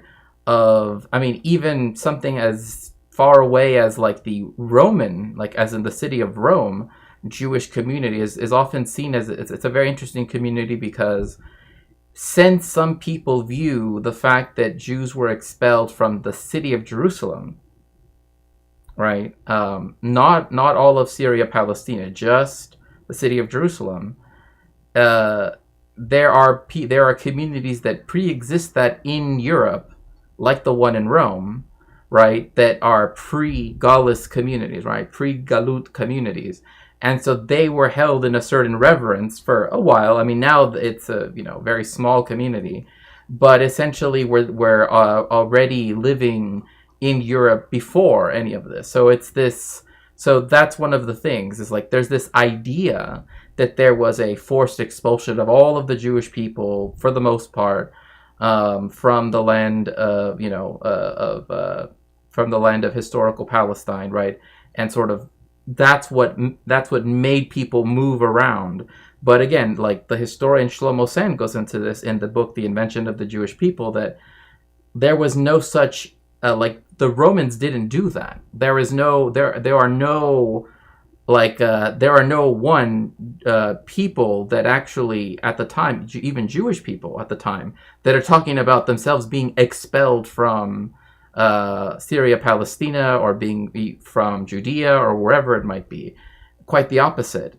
You actually get stuff written by people living in Syria saying that there is still Jewish communities in Palestine, indeed, to the point where you have the, post the year 70, the Common Era, after the destruction of the Second Temple, that you have those communities also being the ones that are being described in something like the Acts of the Apostles, right, with the Council of Jerusalem, right? And so it's like those two things. We know that there are Jewish people that are still living there because there are even like stories about like Chachamim, right, or the Rishonim, like all of these stories that go back, and they all happen to take place in, and it's like they can't all be there just by coincidence, right? Like, so I think like Shlomo Sand. Mm-hmm. It's clicking for me now. I don't think it was Harold. There was a guy that they appointed to rule over Canaan. Mm-hmm. He was a Demi. And they appointed him specifically, I think because his mom was Jewish. And so he was appointed to be in charge of that area because the Romans wanted to calm down the Jewish community in the area, which again they wouldn't do if they exiled them, but they just wanted them to chill out, so they took an Edomi guy that had Jewish ancestry. He had a fucked up family. I think like his mom tried to kill him or something. I don't remember the name. I'm Googling. But what Raphael does mention, and it's true, I mean, I was raised Orthodox too, and yes, I know that we are taught that yes, that the galut that we are currently in was initiated because of Rome, in particular its destruction of the Beit HaMikdash and all of that stuff. Yes, I understand that, but like that is particularly in relationship to Yerushalayim, right? And that's what I'm trying to say is that there is one view to say, okay, it's this, and another thing too is to say that it is absolutely historically the case, right? Like it can be religiously understood that way. It doesn't mean that it has to 100% correspond to the historical facts on the ground. I think that, again, I don't think that religious people, again, growing up, from people that I knew, they didn't care what the archaeologists said or what the like for them it didn't matter, right? It's not something that they contend, right? For them it's this is how it is, right? It's their way of understanding the world, right? So and again, that's totally that's a totally valid way of going about it, but to say, however, that the kingdom of Judea was essentially, again, like it only happened in one place, and that was as a result of, particularly, it wasn't even really the year 70. If anything, what did happen was later on, when you have the Bar Kokhba revolt. Like that's really when you do have any like retribution being taken against Jewish people, living in living in Aeolia Capitolina, as they called it, because again they started a rebellion, right? But nowhere in Roman history did they ever expel entire people from the land that they lived in. Why? I mean, it makes no sense to do so, right? It made sense to the Babylonians. Yeah, well, no, it made sense to them, yeah, right, to bring people into their, like, deeper into their territory. But for the Romans, it would have, if anything, increased the friction already ongoing, right? And it being a sort of bordering other places like Parthia, right, or whatever, Yeah, that's Herod. So basically, when I watched that video and they were talking about exile, it's because there's a Jewish religious idea that there was a second Roman exile. I mean, I'm getting tingles that I remember learning in school that there were two exiles. There was the Babylonian exile and the Roman exile. But there wasn't a Roman exile. There was Roman frictions, which is why they appointed. I think we had this conflation last time. When you say Herald, I say Horus, right? Yeah. It's the same guy. And Horus is the Adomi guy that they appointed to quiet the rebellions in Judea. And so I'm actually interested. When is Metzadah? I'm trying to think of. With the Greek? No, that's a very good question. Off the top of my head, let me see. So Metzadah was again Horus, so he built it. Yeah. And Yeah, it was built during the time. Yeah. It was first. It's the same period. It's during the Roman. Yes. Yeah, during it was used for the siege of Masada against the Romans in 72 to 73 AD during the first No, I just wanted to make sure because I just like to make sure that I'm getting it correct. But yes, it was built by, because I remember reading about it and also thinking of the Herodium, which is another building that he built, right? It's more named after him, He loved naming after. He had a little thing with his name. Right, and so there, for example, that was used, but this story of the stories, again, there is a religious understanding of how the Romans, by destroying the Second Temple, right, by ransacking and essentially destroying Jerusalem, right, but thereby, right, essentially removing the heart, one might say, of the religion at the time, right, is functionally changed, right, Judaism as it came to exist ever since then, right, because that's what gave rise to, rabbinical Judaism, as some people will often call it, right? That's where prayer had to be, switched out instead of sacrifices. That's where, right? So it is this change that occurs, but it's not as though it happened the next day, right? It's something that occurred over time, and a lot of the attributes of Galut, right, are not things that were either occurred in the time period, but rather it's stuff that, for example, in the year 237 or thereabout CE, Rome gives all free people, so those who are not indentured, Roman citizenship. So suddenly now you have, right, the free movement of everybody that lived that could have been living in Judea, right? We don't see suddenly a massive movement to or from again, that area, even though everybody was given Roman citizenship. So then that's what leads us to question, right?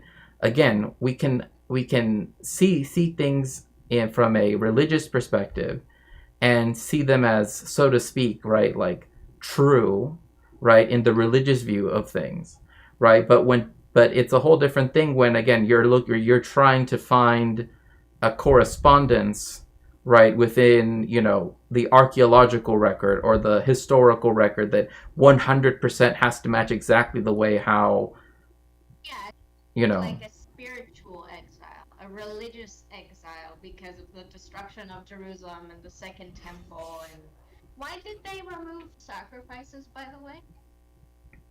The reason why is because, again, if because the temple had been destroyed and desecrated, the Romans built a temple to Jupiter on top of it, where it had previously been. And so, because of that, the place where the Hakodesh, Hakodeshim, and all of that stuff, right, was gone. And it wasn't like with Hanukkah, right, where they did pagan sacrifices, and then they could rededicate the temple, hence Hanukkah, right? But rather, instead, you have it where it's been destroyed, and there's nothing left, and they decide to make it a Roman city, right? In essence, right? One might say, and by doing so, they destroy the temple, and instead build a temple to one of their own deities there. And because of that, you can no longer do the sacrifices which require. And maybe I don't understand. So, after the building of the first temple, sacrifices were only done in the temple? Yeah, they can only happen in the Beis HaMikdash. Okay, so that's what I was missing. Because before that, they would just do sacrifices at altars, at like altar of each like tribe or something. Right. So they changed it once the first. Yeah, there was an order, wasn't it? That Yeah. you do sacrifices at the temple. Yeah. And that's the reason why you had the pilgrimage holidays to do, right? Like the sacrifices leading up to Pesach, for example, and all of these other ones, right? And another thing, too, was that, again, with the exilarchs, right, you also did not have not only that consecrated space, but it couldn't be reconsecrated, right? Like that was one of the big problems, is that now with the Romans having control over that space, right, now there was no chance of of building something back again. But it also meant that where the majority of Jewish people lived at the time, again, were the largest community outside of the one that had existed in Judea, it being in what was formerly the Empire of Babylonia, but still pretty much that region. That's when you instead begin to see Jewish people again move to other places of the world because they want to do so. It's not as though they were, again, with the exception of Jerusalem when they destroy it and rename it Aelia Capitolina. It's the only time that Romans don't allow, because, for example, like you have the right, I'm forgetting his name, but the rabbi that has to pretend like that the Romans won't let anyone leave the city of Jerusalem unless they're dead, and so they have to pretend that he's dead, and put him in a coffin or whatever. But then, which is, which again, if you know anything about like Kohanim and all of that, that that's not exactly something that like they would, do unless they were under duress, right? Like, because like the way how it works is that is like Kohanim, they're not supposed to ever enter like cemeteries or be around like the dead, stuff like that. It's And we don't do coffins anyway. So. Yeah, true. Well, at least, I mean, definitely not like that, for sure. And so what they did was, again, that they said that they were going to take him out and everything. And they said, oh, yeah, he's dead for sure. And whatever, blah, blah, blah. And that's when you get the beginning of Yavne and essentially the yeshivot, right? Like the yeshivot that we sort of understand, the beginning of what we understand today. And that's where you begin to have, like, prayer replace sacrifices, and rabbis begin to replace the Kohanim and the Levim, right? Because the idea of them doesn't go away, right? Like to this day, right? Like if I were to go to the shul I used to go to with my parents, they still ask, right, people first, like every Shabbat, like is anybody a Kohen? Is anybody a Levi, right? Because the order, right? If you're going to make an aliyah to the Torah or whatever it is, right? It still is based on, right? This, you're either a Kohen, a Levi, or Israel, right? So, oh yes, thank you. Yeah, Rabbi Yochanan was snuck out of. Thank you so much, Raphael. I appreciate that. Rabbi Yochanan was snuck out of Jerusalem at the time because it was under siege. It was under siege by the Romans again, and so then he was able. I'll never forget. There was a girl in my class who died when I was like in sixth grade, and we all went to her funeral. And one of the kids in my class, which I was friends with, he wouldn't come with us to her grave. He asked where the Levi side is, and then he stood outside the small cemetery fence. Mm-hmm. And I did not understand what was happening. Again, I was 12 and we were secular. Mm-hmm. And I was so deeply confused. And I was like, what are you doing? And he was like, well, I'm a Levi. And I was like, okay. Why are you standing outside? He's like, well, I can't go inside. And I was like, what do you mean? And he's like, well, I'm a Levi. We're not allowed to go inside. I have to stand by the Levi side. And I was like, okay, so if your dad dies, you're just not going to go inside? He's like, no, we can't go inside. Yeah, no, it's true. It's true. I mean, like, it's the reason why, again, and unless immediate, yeah, there are often exceptions to those rules, but yeah, like for example, like there are people who, like, if you don't know that something has occurred in, like, say in the house, right, that someone passes away, right, obviously you're not going to be held accountable for that because you don't know, right, right, but halacha does state that they can't be in a cemetery, right, because and again, there are other things to it, like, again, it depends which, sect they are. Some people are, more strict insofar as, like, they don't even want them to be around, like, people that are, ill to a certain extent, because there's always that risk that they could pass. It's Well, we were all secular, right? So the even idea that he would care about something, because at the time I wasn't really aware that, like, some people can be rather traditional even though they go to the same school as me and they don't really act different from me at all.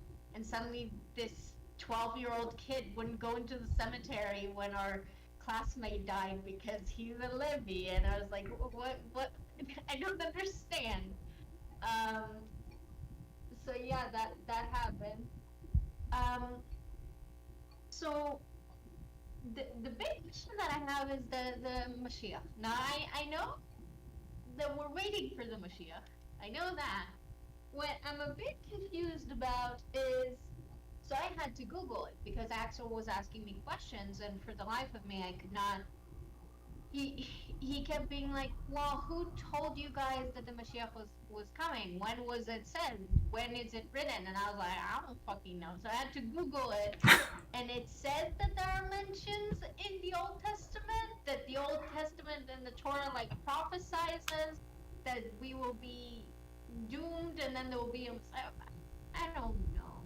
I don't understand. It doesn't make any sense. Why would the Torah say that? Like, I don't understand. Please. Yeah, no. No, well, I mean, like, again, one of the things that has to be understood. Well, I mean, there are some concepts that I could get into, like Geula and all that stuff, but that's a whole different, but it's I mean, one, with like with Maimonides, right? You have, with the Rambam, you have, the 13 articles of faith, or 13 principles of the Jew, one of which is, of course, that that the Messiah will one day come, though he may tarry, as he's famously, which is such a Jewish thing to say. Oh, well, but he might take his time, though, he might, take a while, but still, is one of the 13 articles of faith that Rambam goes into, and the way how it's understood is that there will be a messianic age, right? Like, again, like this also goes into another thing as well, where like when we think about where people go after they pass away, right? We talk about Gan Eden. We don't talk about like a heaven, so to speak, right? Because there's already, as it were, a place where people can go, where everybody knows your name. No, but like there's already like a different understanding when it comes to like eschatological questions, right? And so what I told you I was watching that video of the anti-Zionist Orthodox, and then one of them, he was from Bet Ahron, something with Ahron. And he's talking about after okay. Meeting, Mm-hmm. how Moses is going to be here, and David is going to be here, and Solomon's going to be here, and we're all going to be here together in the promised land with the Messiah. And it was very interesting. I would love to actually add on to that, because I think it's really interesting. So there's this view of this idea that in Matan Torah, right, at the giving of the Torah on Har Sinai, right, that all of the Jewish souls that will ever be, right, were there present at the giving at Matan Torah, at the giving of the Torah to Moshe, right, and to all of us. And so it's this interesting thing when, like when people hear that, it's like, oh, it's like, the whole family's going to pull up, all of a sudden, it's going to be like, like never-ending Pesach, which, oh gosh, not now that I've said that. But anyway, all the souls were already there. There weren't that many there. I think there's more of us now, so what's going to happen with that? yeah. You were from your Machalel Shabbos, unfortunately. Okay, yeah, no, that's fine. I mean, I used to be a chassid, back in the day. I mean, I still have all of my stuff, so that's why I'm also like really want to be very, like conscious of like, well, how I learned it might not be exactly how everybody else learned it, blah blah blah, etc. But anyway, so that belief, it actually is why there is a Jewish dating site app. I don't know. I actually don't know if it's an app because I've never used it, but it's called Saw You at Sinai, right? Because it's for frum people particularly, but it's still this idea again that all of our souls were present at at Matan Torah. So therefore, we all saw each other at Sinai. I mean, in a literal sense, I suppose. Now, this does bring up another issue that I've always found quite interesting, which is the fact that, again, I'm not going to say every single Jewish sect for sure believes in it quite the same way or would even call it this, but there is this idea of reincarnation, right? Which, again, when I say that, I know for a lot of Jewish people, they don't necessarily like that term, because then it makes non-Jewish people, right, think of something like Hinduism or Buddhism, right? Like it makes them think of those ideas and not the sort of a different way of looking. Right, and that is the fact that, yes, there is a concept of reincarnation that exists within Judaism. And I'm not going to say it's universal, but it does exist, right? And so the idea that, people can have, right, like when I say all of the souls were there, right, it doesn't mean that necessarily all of the people that were possibly going to be Jewish were present, so to speak, because people can be reincarnated with the same soul, so to speak, right? So there's that. At the end of the day, right, again, that is a whole nother conversation, but I just want to point that out as well, right? Oh, okay, you're Breslover. Nice, nice. Um, yeah, yeah, we believe in that. Yeah, that we are Gilgulim from Matan Torah. Right, exactly. And so that's yeah, it's so interesting to just be back in this like space. Anyway, so it's almost like we're having a tish right now, but there's no whiskey or vodka or whatever people. But anyway, so yeah, um, for the Moshiach, there are parts like, for example, in there are descriptions of what the messianic age will be like in the book of Micah, for example, which says things like, quote, delicacies will be commonplace like dirt, right? Saying it in English sounds so weird because it's like dirt. It's like all the nations will beat their swords into plowshares, which is a very common that actually is something that like in English language is quite well known. And their spears into pruning hooks. The nation shall not, no nation shall lift sword against another nation, neither shall they learn war anymore, right? And that we shall only be concerned. The nations will acknowledge Malchut Israel.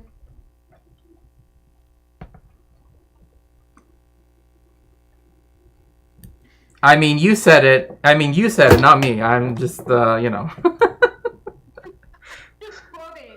the anti-Zionist Orthodox Jews who kept talking about how they're going to have slaves. Okay. Yeah. Yeah. No. It's right. So anyway, They were very casual about that. yeah. No, it's just it's such a.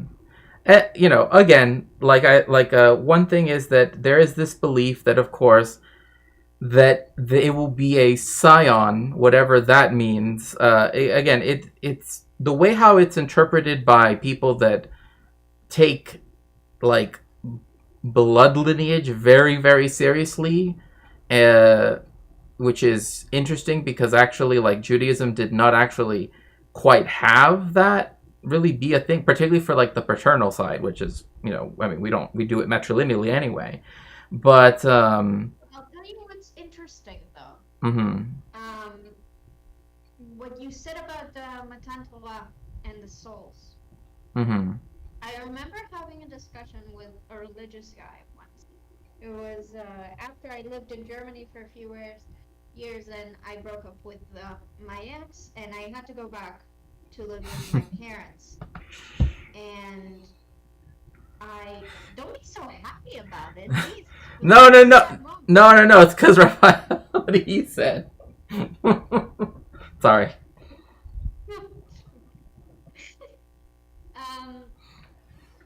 And we were talking, and I told him I really don't like talking and prefacing this. When I'm saying Jewish people right now, I mean Israelis, Zionists that I was communicating with. So the demographic of Jewish people that I have been around most of my life. So I don't mean general Jewish people. I mean, when you're an Israeli and you say Jewish people, you mean Israelis who are Jewish. That's just what you mean. So if I say Jews, I don't mean all the Jews everywhere. Thank you very much. And I told him I don't like talking to Jewish people about Zionism or Judaism because they feel very blood focused to me, which feels very Nazi to me. And I don't appreciate that. I don't like having other people who are Jewish be so deeply concerned about my blood makeup. It gives me the ick. And so we were talking about it, and I told him, so there was this attitude that I've developed a lot of years ago that, like, when an Israeli person would ask me, and they're Jewish, they would ask me, and they would say, "You're Jewish," or "You're Jewish, right?" And I would say no, because for me, religiously, as you know, we talked about it. I'm not. I don't. I don't follow the Jewish religion. Right? Mm-hmm. And then they'll go, "Okay, but is your mom Jewish?" And I was like, "Okay, so being Jewish is not about their religion. It's about whether my mom is Jewish." And that would always start that back and forth, right? And Mm-hmm. this specific guy, when I talked to him about the blood thing, he said, "It's not about blood, it's about the Jewish soul that you have." And I'm telling you this because it reminds me, I wonder, at the time when he said that, I found it even more off-putting than the usual blood metrics that they do. The Jewish soul thing, I appreciated it even less because it sounded like a cop-out of the blood thing.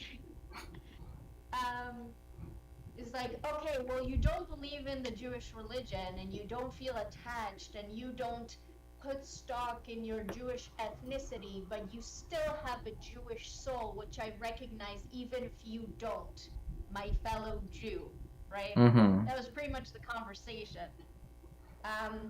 which he only said because he knew I had a Jewish mother. Because if I wasn't, he would never identify my Jewish soul, right?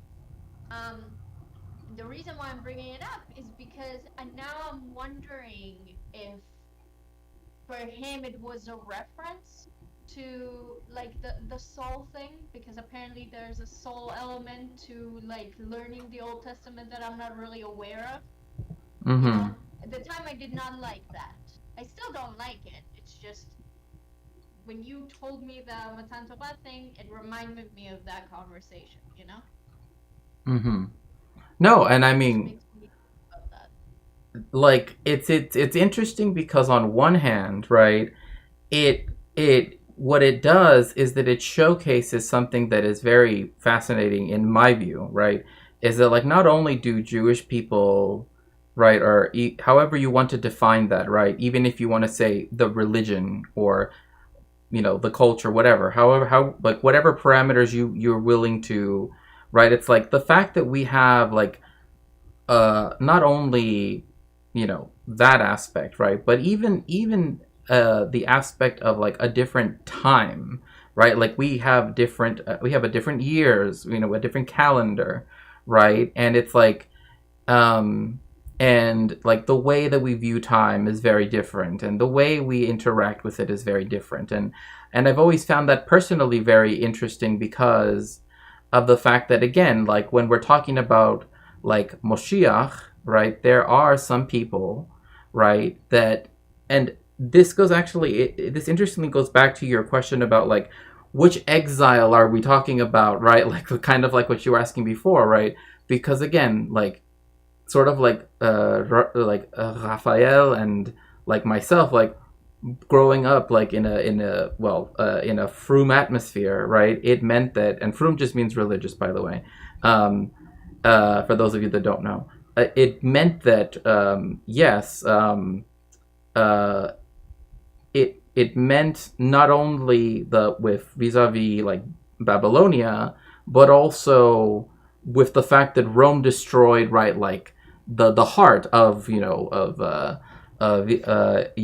right, in a way, right, one might say, right, like, or tried to, and did so in a physical way, right, and then I mean, it depends, how you want to look at it, but again, where you then have the movement of peoples all over the Roman Empire, that, again, if you want to read Shlomo Sand's book, I think it's very interesting, the invention of the Jewish people, because there's also the fact that, and also his other book, his follow-up to that, is the invention of the land of Israel, because that's where he talks about the fact that, so I don't mean to, well, actually, you know what, I'll put a pin on that. We'll get to that in a second. So when we're talking about Moshiach, right, and that the roots of like our thinking on this, right? That is to say, the Jewish religious understanding of this, right, come from pre-exile prophets. What do I mean by that? Pre-Babylonian exile prophets, right? And that is Yeshai and Yeremiyahu, right? Which are Isaiah and Jeremiah, right? And so for us, right, they are the ones that begin to describe, right, the idea that there will be the end of the current understanding of the world, right? That that there will be a time of justice and peace, that there will be a resurrection of the dead, again, in Gan Eden, not just like, wherever, but this is a view that, again, because like we left Gan Eden at one point, and now we can go back to Gan Eden, right? We kind of got like like those stamps you get at like a nightclub. Like the elves going back to where they came from in Lord of the Rings. Yeah, pretty much. They board their ships and they go back to. Yeah, kind of, but yes, in a way, yeah, sure. And so the way how it exists after the exile, right, which is, again, I'm talking about the Babylonian, which is often called the Babylonian captivity, and that's where you have Yechezkiel and what is often called Deutero-Isaiah, again, by biblical scholars, right? But the way how they're elaborated by Isaiah, Jeremiah and Ezekiel is, again, like I said, that the world will end but how, like, it doesn't mean like, oh, the world ends as in like, oh, cataclysm. No, it's not. Sorry, I have to say to like all of the evangelical Christians, that it's not going to end the way how you think it is. For us, it's actually, it's going to be more. Yeah. For us, ending means more like, whitefish salad and blintzes. That's what I mean by the end. But anyway, that there is going to be Geulah, right? That there's going to be the redemption of the Jewish people from when we're talking about the exilic writings, it's the belief that, and this is why they do call Cyrus the Moshiach, right, in that time, is because in the earlier writings during the exile, right, say that we will be like the Messiah will liberate us from this exile, from this captivity, right, this exile, right, and that there will be the return of the Jewish people, right, to Eretz Israel, or again, however, I will add one thing, that Shlomo Sand actually, his argument of this is actually very, very fascinating. And that is that, this is where I said, I'm going to put a pin in it, I'll get to it in a second, is that using Israel Finkelstein's book, The Bible Unearthed, and he's a biblical archaeologist, and also Shlomo Sand's book, The Invention of the Land of Israel, is this belief, or rather speaks to the fact that in nowhere in the Tanakh, definitely not in the Torah, right, for sure, is there ever any mention of an Eretz Israel that does not just mean the northern kingdom, right? There were two kingdoms, right? The northern kingdom of Israel, and then the southern and Judea, right? And Israel was lost. Right, and Israel was exactly because of the Neo-Assyrians, and so because they invaded and took 10 of the tribes away, and so the 10 lost tribes, and anyway, as Shlomo sent showcases in the book and argues, and I think for some people very convincingly, some people hesitate to, but because we know there was no united kingdom of Israel, right? From speaking, and I'm speaking at this as a historian and also looking at the archaeological record, because there was no such place as a kingdom where both Judea, which had its capital in Jerusalem, and then Israel, which had its capital elsewhere. It moved a few times, but point being that at one point it was in Shiloh, and I don't know. Anyway, I actually don't remember exactly where it was, but point being that because of that, and there's nowhere in the Tanakh, right, that refers to a united kingdom, right, that spans one, like for people to claim that the Eretz Israel meant anything other than the kingdom of Israel, the northern kingdom only. So to try to like make it so that the entire Eretz Israel Shlema, or Greater Israel, makes no sense, because the only time Eretz Israel is even a thing, even by the Old Testament, is just this one kingdom, which is half of historical Palestine, from like the Judea desert to like the north. yes, Basically. it essentially was like essentially from where where Ramallah is currently, like north all the way up to like Nablus and that area. But anyway, but I mean, Confuses me, because God chose Judea, and it was like, again, the 10 lost tribes, God let them get conquered. That was the whole thing, that he wasn't happy with the kingdom of Israel. So like that's why Saul and David and all that shebang happened, like because he didn't want Eretz Israel. That was the daddy decided on his favorite child. It's like that was the whole thing. again, it's complex, right? This is what I'm saying. Like again, from the religious angle, right? And like Raphael is like saying, oh, we're an ethnic group too, right? And the idea of the neshama. I don't know. I honestly, Raphael, I don't know what having Katie read the Tanya would do, but I mean, it would be interesting. Tanya's study sessions on stream. I don't really know what that would do. I mean, I've studied the Tanya, but I mean, but that wasn't my family's like the person who wrote that is not like the founder of Chabad Lubavitch. That's not the like I'm not from that group. But anyway, the Kabbalah, the the Neshama, HaNefesh, VeHaRuach, which is important, the Ruach, because, well, all of them are, but is because that one is tied to, like, life itself, because of the idea that life begins at first breath. But anyway, I won't, It's actually very interesting, because when you're saying these words, Neshama, and Ruach, and what was the third? Nefesh. Nefesh. Yeah, I don't even know if English has a parallel for the three. No. These are like, well, they can be separate concepts, and they are in religious Judaism.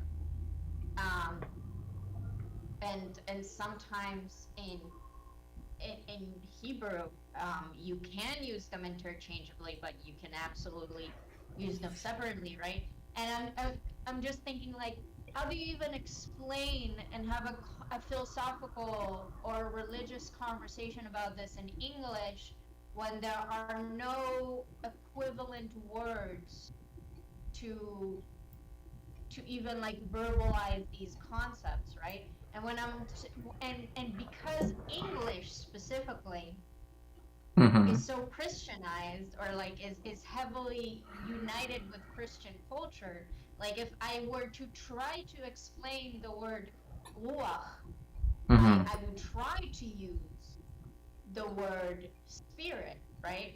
But for me to invoke the word spirit, even for the most secular dude who doesn't really like Christianity, that already invokes certain ideas that don't necessarily have anything to do with what I'm trying to invoke, right? So it's like any word that you want to use is like a parallel to try to explain these. It's like what you said, that Jewish people don't like that you say the word incarnation, because then English speakers automatically think, this is what I think, this is what I know of incarnation. These are the heuristics that come to me when I hear this word. And like for Hebrew and for Judaism, that doesn't really work. That's not really what it is. Mm-hmm.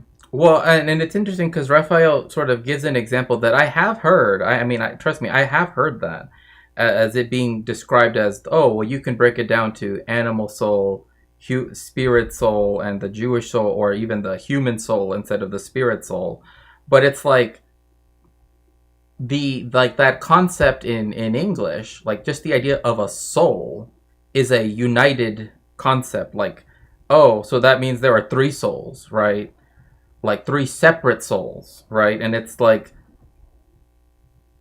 it also then implies that when you get into, like, again, I don't know if you've been hearing, but a lot of my questions come from this video I heard of, like, Neturei Karta or other hyper-Orthodox people talking about the Messiah, right? mm-hmm. And some of them bring up the idea of slaves, and part of how they justify it is that non-Jews don't have the Jewish soul.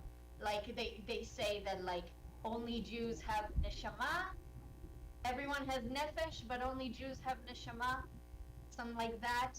Or I might be mixing it. Mm-hmm. So, like, when you explain it like that in English with some of the implications that some teachings of some schools have, then we have some nasty implications, right? Right, because that just comes with part of the teachings, right. You can't make them something that they're not, but right, and that feels unfair to me, because if I were to argue about it in Hebrew, mm-hmm. I wouldn't need to, like, say that, like, this is animal and this is this, right? So I don't know. No, again, like, I mean, even Raphael and I both agree that, yeah, it's not exactly like, for one, I've heard it being described that way. I've never, I never grew up with it being conceptualized like that. Like, instead, for like the way how it was understood was like, it's like, well, again, it's even hard. Again, like you say, it's hard to even describe in English because, like, again, the fact that there are meanings within the words themselves that are not apparent if you just say, well, like, I mean, like when I said, like, ruach being tied to the idea of the breath, which is like, oh, when you're not considered alive until you take your first breath, right? It's not like. And there's also the hidden meanings in Hebrew, right? Like, yeah. You just dissected Peres and Parsi and all of that. Like, how do you even explain that in English? Right. Whenever you say ruach, I think about that quotation from the Old Testament about that they always say ruach Adonai. Mm-hmm. So it's not neshamat Adonai. I don't even know. Does God have neshama? Is it just ruach Adonai? How do we do this? Oh my gosh! Now we're entering into some very interesting. That's where Gilgulim are often used to be explained. Yeah, I mean, but again, then that's, I know, but now we're saying now we need another concept in Hebrew to try to explain these multiple Hebrew concepts. And like, again, like on one level, I think that it's like, it doesn't need to be. Like, there is this view that it's like, there are words in many languages, right? Like saúde, or parranda, like whatever it might mean, whatever language it might be, that are just like untranslatable, right? That there are just like you can try to assign them as much meaning as you want to and try to explain them in so many different ways. But like even the way how like a yeshiva bacher would learn about, you know, chokhmah, binah, and das or da'at, right, is different. How like how do we even talk about like, well, what is chokhmah like as opposed to da'at, like what, you know, because again, like I guess we know there's like this idea of learning and there's this idea of wisdom, but you know, like you know, it just becomes too, you know, it just ends up becoming just as confusing in many ways, at least in my experience. Like eventually you're using. And I know I'm not making it easier, but like obviously, just the fact that you're from different, I'm gonna call it courts. I know that's not the word, but you know, if I'm from different courts, so there's even like slight differences in how both of you understand ruach neshama v'nefesh, according to each of what you learned. And then I'm a secular like person who was born in Israel. You know, that's not gonna be quite the same thing for me, right? Like it's not something that we particularly debated when I went over the Old Testament about the difference between neshama, nefesh, ve'ruach, right? Right. And certainly not about the Jewish soul. You're right. And so again, like, because then like it like is it what define, well, anyway, I'm not going to start asking, because that's actually a very philosophical question, but no, I know, no, the only. You don't have to answer it, but you have to ask. No, because it's like, you know, it's like what, like, okay, then if we're going to say that there is such a thing as a Jewish soul, then what exactly makes it a Jewish soul? You know, like, well, what makes it Jewish? Like, oh, you know, on the 8th day, does it go get a bris? Or like, you know, what are we talking about? You know, like, no, but still. Something I need to ask you. This is a bit over 6 months ago. I was talking, okay, don't be mad. And also, if you don't want to talk about it on stream, just tell me and I'll ask you privately, okay?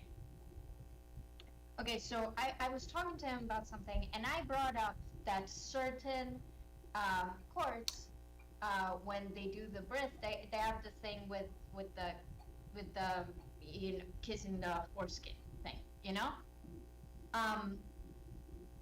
And apparently that's some kind of, that's heavily used as like an anti-Semitic dog whistle in like American discourse, I guess. Yeah. Something that is like brought up to demonize Jewish people. Mm-hmm. But I'm interested if you know anything about the practice, because when I was talking to him about it, I knew that like it is done in some places in Israel, right? So I was wondering if there's any information that you can give me about that. No, I mean, one, it's the what it's meant to do is, again, there's already this view on one hand, this anti-Semitic view of the Jewish people as somehow being, and this goes back a long time, of this view of particularly Jewish men, right, as being, sexually speaking, predatory, right, especially when it comes to children, right? So it's, you know, like, and that's the reason why, like, something like what happened with like Jeffrey Epstein, right, or whatever, but like they focus on the fact that he's Jewish as opposed to the fact that he did what he did, right? And it's like, you know, and so for that one, which, yeah, the mitzvah mapeh, some still do it because, again, it's not typically done. I'm not gonna say it has never happened. But in the United States, typically it is not done. At least from my understanding, from the stuff that I've read, like, you know, again, it's, from what I understand, it is not a common occurrence because there is the possibility for transmission of diseases, for example. but it is used as a way to say that, like, of course it combines aspect of like the blood libel, right, together with again the idea of like PDF stuff going on, along with this, this uh like, Yeah, you like know. it lends credence to the idea that if there's a predatory element in Jews, they would build it into their religion and the predation, and the religion like allows it and supports it and all that stuff. Right, and in fact, what happened after the the tunnels incident, right, at the Chabad Lubavitch World Center, right, in Crown Heights, 770, right? I think that's what it's called. Hello, Swampcloth, welcome in. Is that you had people saying, because there was like this like old like mattress that they took out, and it was like, clearly like if it was used in like, and I do know for a fact that like that it, especially if it's white, of course it's going to be stained. Like it doesn't matter what happens to it, at some point it's going to have irremovable stains, like unless you completely clean, which you wouldn't anyway because it's a mattress.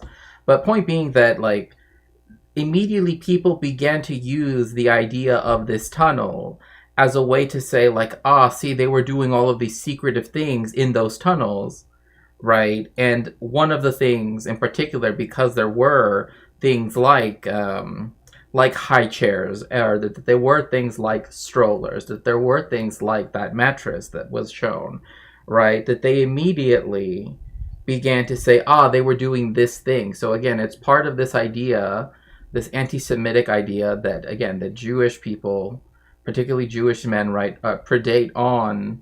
And again, it comes from it even comes from like the blood libel period, but again, it's definitely something that, especially in the late 19th and early 20th century, took on one where they would be wanting to go after particularly Christian people. But again, it does also, again, it's supposed to be this like, this view that yes, they would even do it to people like babies, right, like even Jewish babies, right, that it's like something wrong with the Jewish people, right? And again, that is because of course we're talking about a practice that, from as far as we know, is not actually like Raphael mentions that it goes back to Avraham. We don't know. I mean, to say that it goes back to. I was actually asking if you know anything about that practice, because I'm a secular person, but I don't the Brit that I was in didn't have that. So like, how do we? I don't remember that in the instructions. So I was wondering if you at least had any understanding of where that even comes from, like you know what I mean? Mm-hmm. Yeah. I Google it. I just like when you explain things to me. No, I mean, like, one of the things would be that, again, there's, like, it comes from a time, right, like an older time period, again, when there was, like, no. Oh, no, oh, sorry, that turned me up. Okay. I was having this problem before, so, yeah, I don't know. For some reason, I have all these different audio inputs, and I'm not sure which is the one that's is the one that would affect. I think it's this one, actually. Maybe.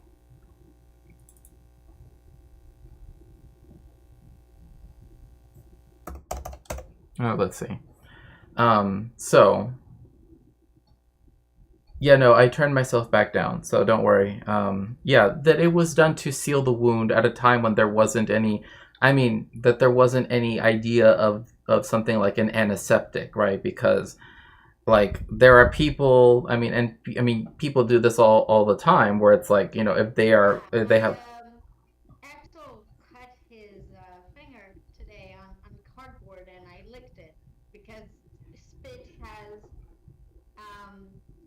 coagulants in it, and it closes bleeding. It's meant. It says that it closes bleeding faster because it stimulates coagulation in a wound. That's why animals lick wounds because it helps the bleeding supposedly. That makes sense. Yeah, so like again, it comes from a time before germ theory, definitely before the idea of, the way in which, I mean, again, the way in, because like there are many, like the reason why it's outlawed is because again, one of the issues is that again, you could pass on a disease, even something as simple as herpes, to a baby, and again, their bodies are not, necessarily going to. Again, people like to think of the more banal versions, but again, you don't know. I mean, that's the thing, is you don't know, whatever. So that's the reason why, again, like there many people do it because again, it comes from this tradition that is viewed that again, comes from a long time ago, that still views it as an for its antiseptic purposes. But again, I have to say, in all of and I'm talking about like, they have all been pretty much like, Haredi type, when it comes to like Brit Milah, or Brit, yeah, when it comes to that, it has never included that, because again, in the United States and even in Mexico, they just don't do that.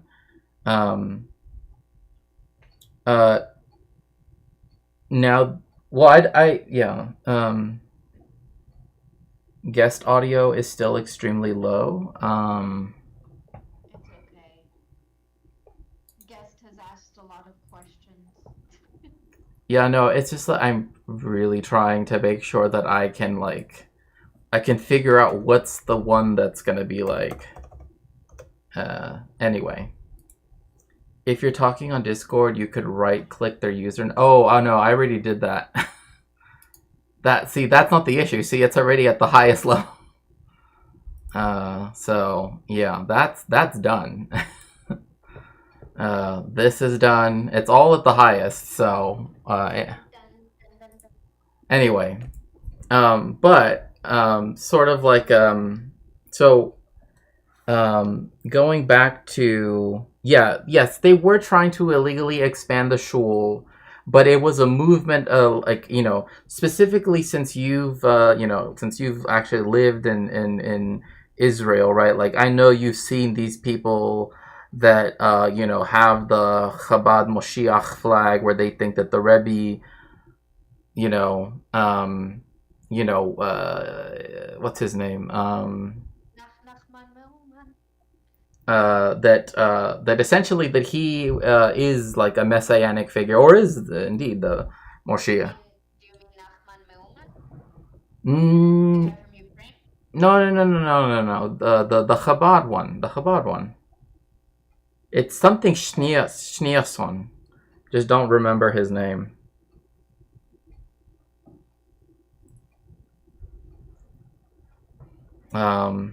It's just maybe on their end they could adjust their audio settings or move closer to the mic if it's movable.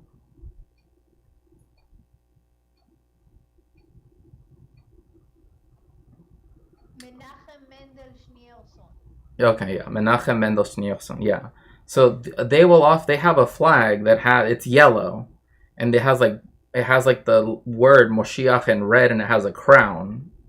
Because Moshiach HaMelech, blah blah blah, and then you will see, like, from what I know, because I have never been, but I've seen people in New York post the stickers, and I've been told, oh yeah, in Israel they have these on every like highway sign, that it's like of that flag or stuff with the Rebbe's picture on it, like all over the place, right? And so Moshe. Actually, I don't know this one. The most famous one is the guy from Ukraine. And he's everywhere. He's from from Breslin. Mm. The founder guys that are super happy? Nachman, yeah. As soon as she's super happy, I'm like, oh yeah, that's definitely Breslov. In Breslev, that is everywhere. Yeah. I'm trying Rabbi Meir Balanes. Israel Dov, Chassidut Breslev. Rabbi Breslev. And they go to Uman every year. Mm-hmm. No, yeah. No, like, but yeah, I mean, like, here, it's, you still see a lot of people that, I mean, again, like the people that built that tunnel, illegally, whatever it was, like, they were of the more messianic faction of Chabad that's always sort of been there because, they never replaced the Rebbe, right? They just kind of left the office open, and then, people pray at his oihel, people pray, like, it's strange to me, too, that people go pray at his oihel because the fact that a lot of the people that go, I mean, and I'm not saying they can't, but it's just like so many people that go are not even Jewish, right? And again, that's not, I'm not saying people can't do that, but it does seem strange to me that it's like, oh, we're going to visit someone's gravesite that isn't even like an important religious person for my own religion, right? So Kind of exotify different religions and cultures in that way. You know? mm-hmm. I actually almost got drafted into a cult that kind of worshiped Jewish people by accident. Wait, what? You did not tell me this. What? How? Oy boy. Oy boy. Okay, I have to hear this. I have to hear this. I was 18 and I was traveling in Tanzania with my mom. We were volunteering in an orphanage, and I made a good friend in that orphanage. And she talked about this community that she was a part of, that she really liked. And she had shepherds. Now, I thought the shepherds were people shepherding like sheep and stuff. So I thought I needed to get like work boots to shepherd the sheep. She did not mean those kind of shepherds. She meant like spiritual guides. But I didn't know that at the time. Anyway, so she was talking about this time. She was really excited about me and my mom. We had this really, really awkward conversation one time. One of the ladies that worked at the orphanage invited us to lunch. So we went, me, my mom, and my friend. And we were talking. And I was drinking at the time. And my mom was drinking. And she ended up saying something like that Jews were the chosen race. Oh She no. said it in English. And me,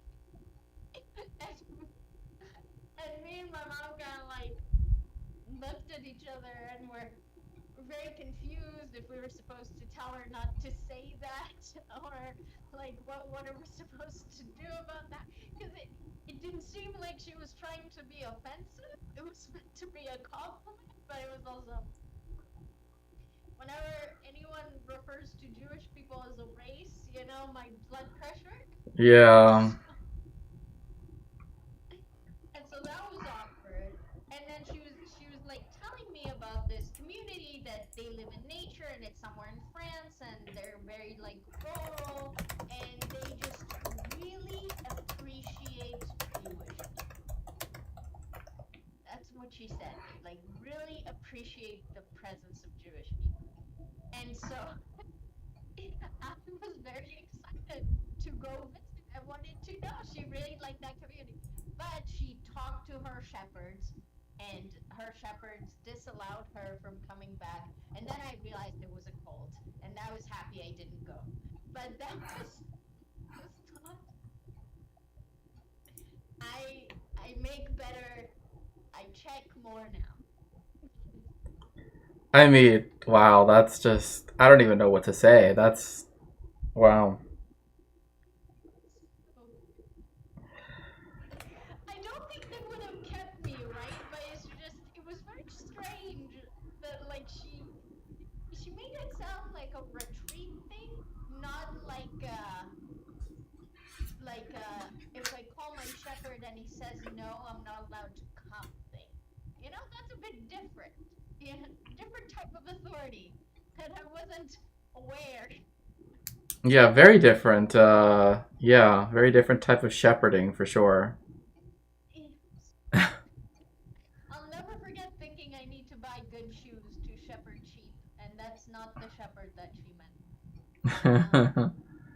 So weird. um, no, no, it's So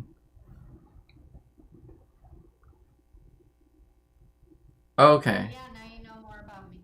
No, I mean that's just hilarious. I mean, just the fact that they're like, I don't even know. I mean, again, because they do fetishize. I mean, especially like evangelical Christian, well, but in a different way, right? Because they like to appropriate Jewish things. Like there was one time that again, like I went to this store, and this was not that long ago.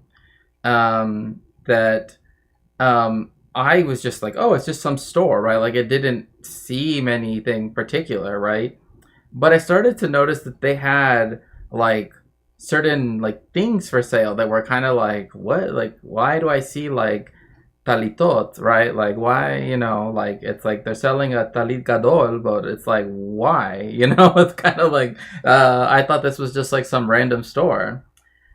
Then, because I can read Hebrew, because I can read Hebrew, I'm like looking at it and I'm like, what does it say? Because it's like decorated, like I'm used to the more, well, the one I have is much more, definitely much more somber than that one was. It was like had gold and everything, but then I'm looking at it and I noticed that it's talking about, Yeshu, right? It's talking about Yeshu or Yoshka, whatever you want to call him, but about Jesus, and I'm just like, oh no, like, oh, I have like, I forget what it was called. It was like, I don't even know. For all I know, it could have been called Holy Land Market. For all I know, but then I'm like looking around, like, okay, they have this weird talitot that have like the ikhthus symbol and like the Hebrew there is talking about Yeshu and everything. Then I look around and I see it. It's a cross, right? But it has the Magen David in the middle of it. And I'm just like, I have no idea what's going on. I'm just like, what? Like, Yeah, that's why? actually one of the questions that I skipped because like I Axel ended up asking me is like, okay, so isn't like, so are you guys waiting for Jesus to come? And I was like, no, we are not. Jesus, we do not blame him. And then he's like, and I'm like, he asked, so are you waiting for the Messiah to come or to return? I was like, no, we're waiting for him to come. He hasn't come yet. He's like, okay, well, Jesus is meant to be coming. And it's like, no, Jesus is not. Jesus is mutually exclusive. Yeah. Oh my So gosh. I did wonder, and I want to ask you, so who decided that Jesus was a false Messiah? I know Uh, he's not in the Old Testament. That's fine. Um, but you know, was it just some rabbis? I uh, don't know. yeah. Maybe it's the guys who didn't want to get better at what he told them to. No, well, I mean, the issue is that like the idea of a historical Jesus is different from the person like that we like the religious person that we understand or the religious Jesus, right? And that is to say that one, there were other messianic claimants at the time, like Yehuda of Gamla, for example, or you have Agrippa the Great, or whatever, right? Like all these different people that at the same time were also claiming to be messianic, right? Because again, to them at the time, I can see, like, again, considering what ended up happening to the Second Temple and all of this stuff, I can see why they thought, the world was coming to it. I mean, you know what I mean? Like, I can see why they thought, stuff was going on, right?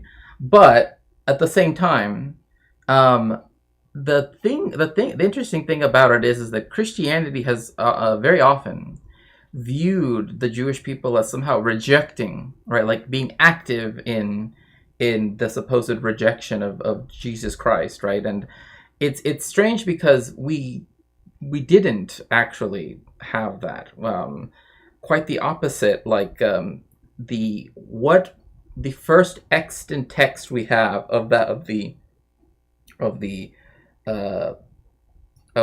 Christian tradition, right? Of what we might even say the Jesus tradition, are not the full stories of everything he did. No, instead it's just things he said, right? They were just saying his gospels. So we know things he said, but there is no narrative, right? There's no story of saying what happened between what he says, right?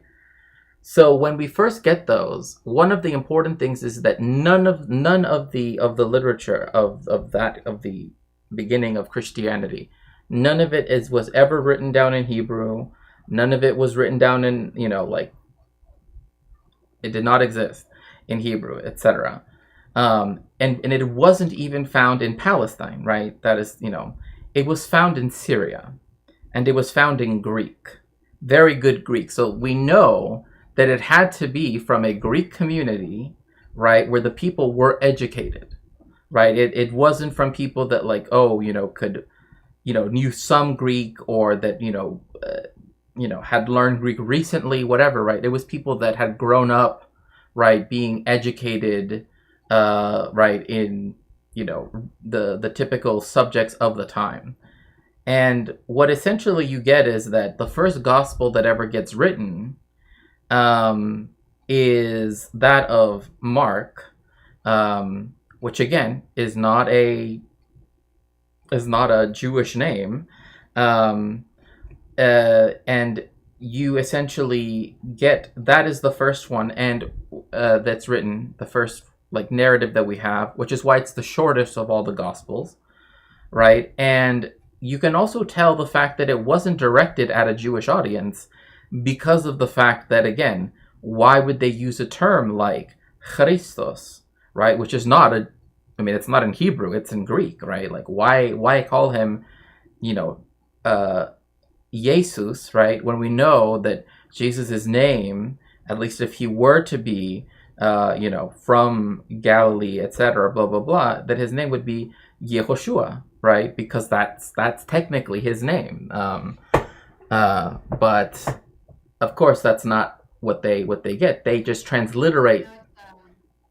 Sorry to interrupt you. My grandma was Jewish, but when she was 2, her family went to the United States, and they lived there until she was in her late teens.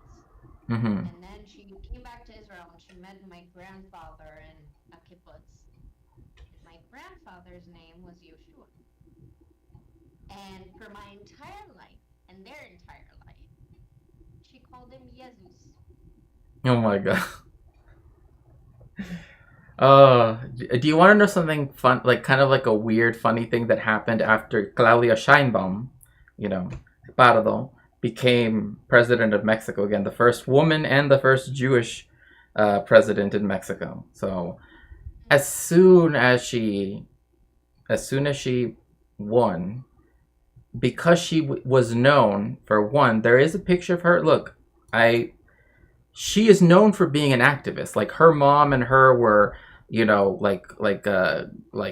was there in 1968, which, if you don't know what happened in 1968, there was a huge protest of, with many, many people. It ended essentially in a huge government massacre, right, against the people that were protesting. And they went, and one community that they have, they always target is always the Jewish community. That is to say, like in all of these, places where there is a Jewish community, and there are any Jews that take part in it, they crack down on the whole community, right? Regardless. So her mother and her are known to be activists, right? And she's known to be, again, like she's known to be for a two-state solution. She's known, again, I'm not saying that she's like, super radical on a lot of these things, but for example, there's a famous picture of her wearing a kufiya, right? She's known for this, that but it's more known by people that actually live in Mexico. But she's married, she's she's secular, right? I mean, she's literally a climate scientist. She's a PhD in that. And so for her, she married a man who happened to be, his name is Jesus, right? It's a very common name in Mexico, right? Very common name. However, the particular media sources that were trying to find something to question her Jewishness, which I'm just like, how even dare? Like the fact that, the reason why I say how even dare is because one, they have the American Jewish communities, the Ashkenazi-centric ones, have always, already looked down on Latin American Jewish communities for the most part, especially if they're more Sephardi in nature, right? And yes, Raphael, my family is Sephardi, so, but regardless, even regardless of that, her family is actually both. Her father, Scheinbaum, is Ashkenazi, and her mother is the Pardo, which they never include the second one, but that's a Sephardi surname, and I actually came from Bulgaria. And anyway, they started to question her Jewishness because, one way was because she said gracias a Jesus, speaking about her husband. And they said, this is proof that she's not actually a Jew. And I'm thinking, no. I'm like that was literally it. Like literally saying his name. Yeah, like that was the biggest reach ever. And they're like, see, she's thanking Jesus. So that's proof that she's actually not Jewish. And I'm thinking, this is the same woman that literally has had the German Mexican president, right? Like the first one after the dictatorship ended in 2000, who is again German Mexican. His name is Vicente Fox, but it's really Fuchs because it's in German, right? Literally, it's saying that she's unfit to rule. Why? Because she's a Bulgarian Jew, right? Like this, literally just open anti-Semitism from a former president, right? And all this other stuff, right? And yet, from the United States, you get this. Oh, there's no way she's Jewish because she's thanking Jesus, and it's like, well, she's not thanking Jesus. She's thanking Jesus, her husband.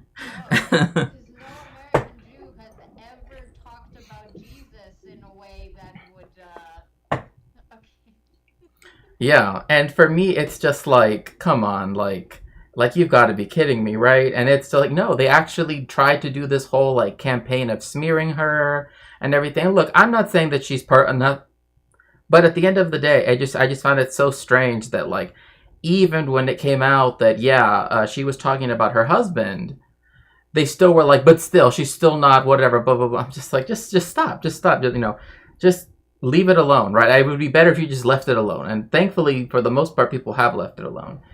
While at the... I think it was last time when you and I talked with, what was her name? Maria? Anna?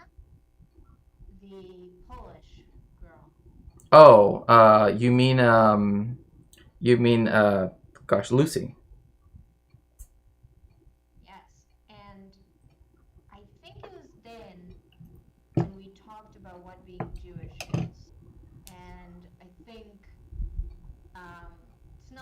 About what being Jewish, but it's how I kind of, because when you're progressive or when you think you're leftist, there's always a discussion about who counts as insert minority, insert worthy of protection here, right?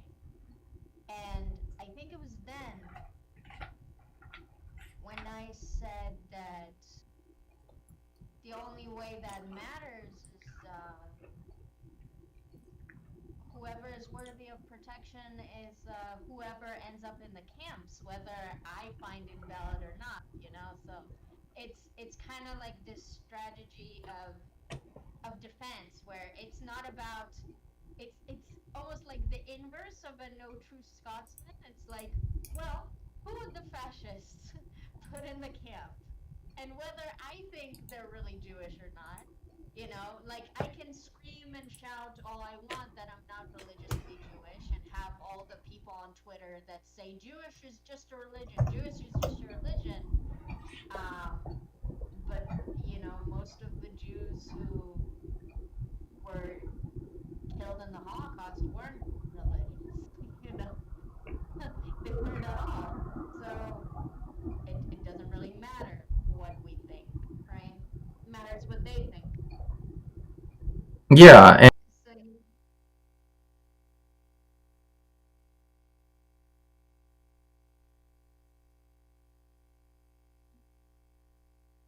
I know that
I'm muted? Okay. Apparently I was muted, so, but, let me. heard you, so that's all that matters. So, in essence, what I was saying was Natan Sharansky went to the Ukraine and had a large contingent of people from, both Russia and the Ukraine in particular, right, move to the state of Israel, right, make Aliyah, as it's often called.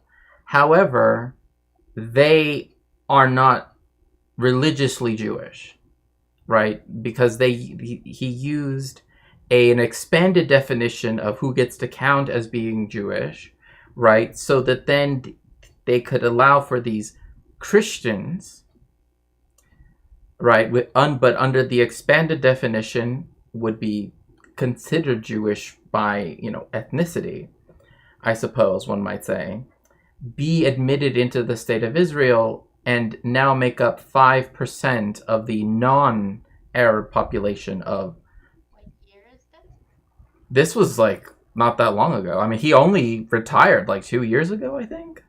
So this was very, very recent. Oh, you mean in the current Ukrainian situation? Mm-hmm. The current Ukrainian situation.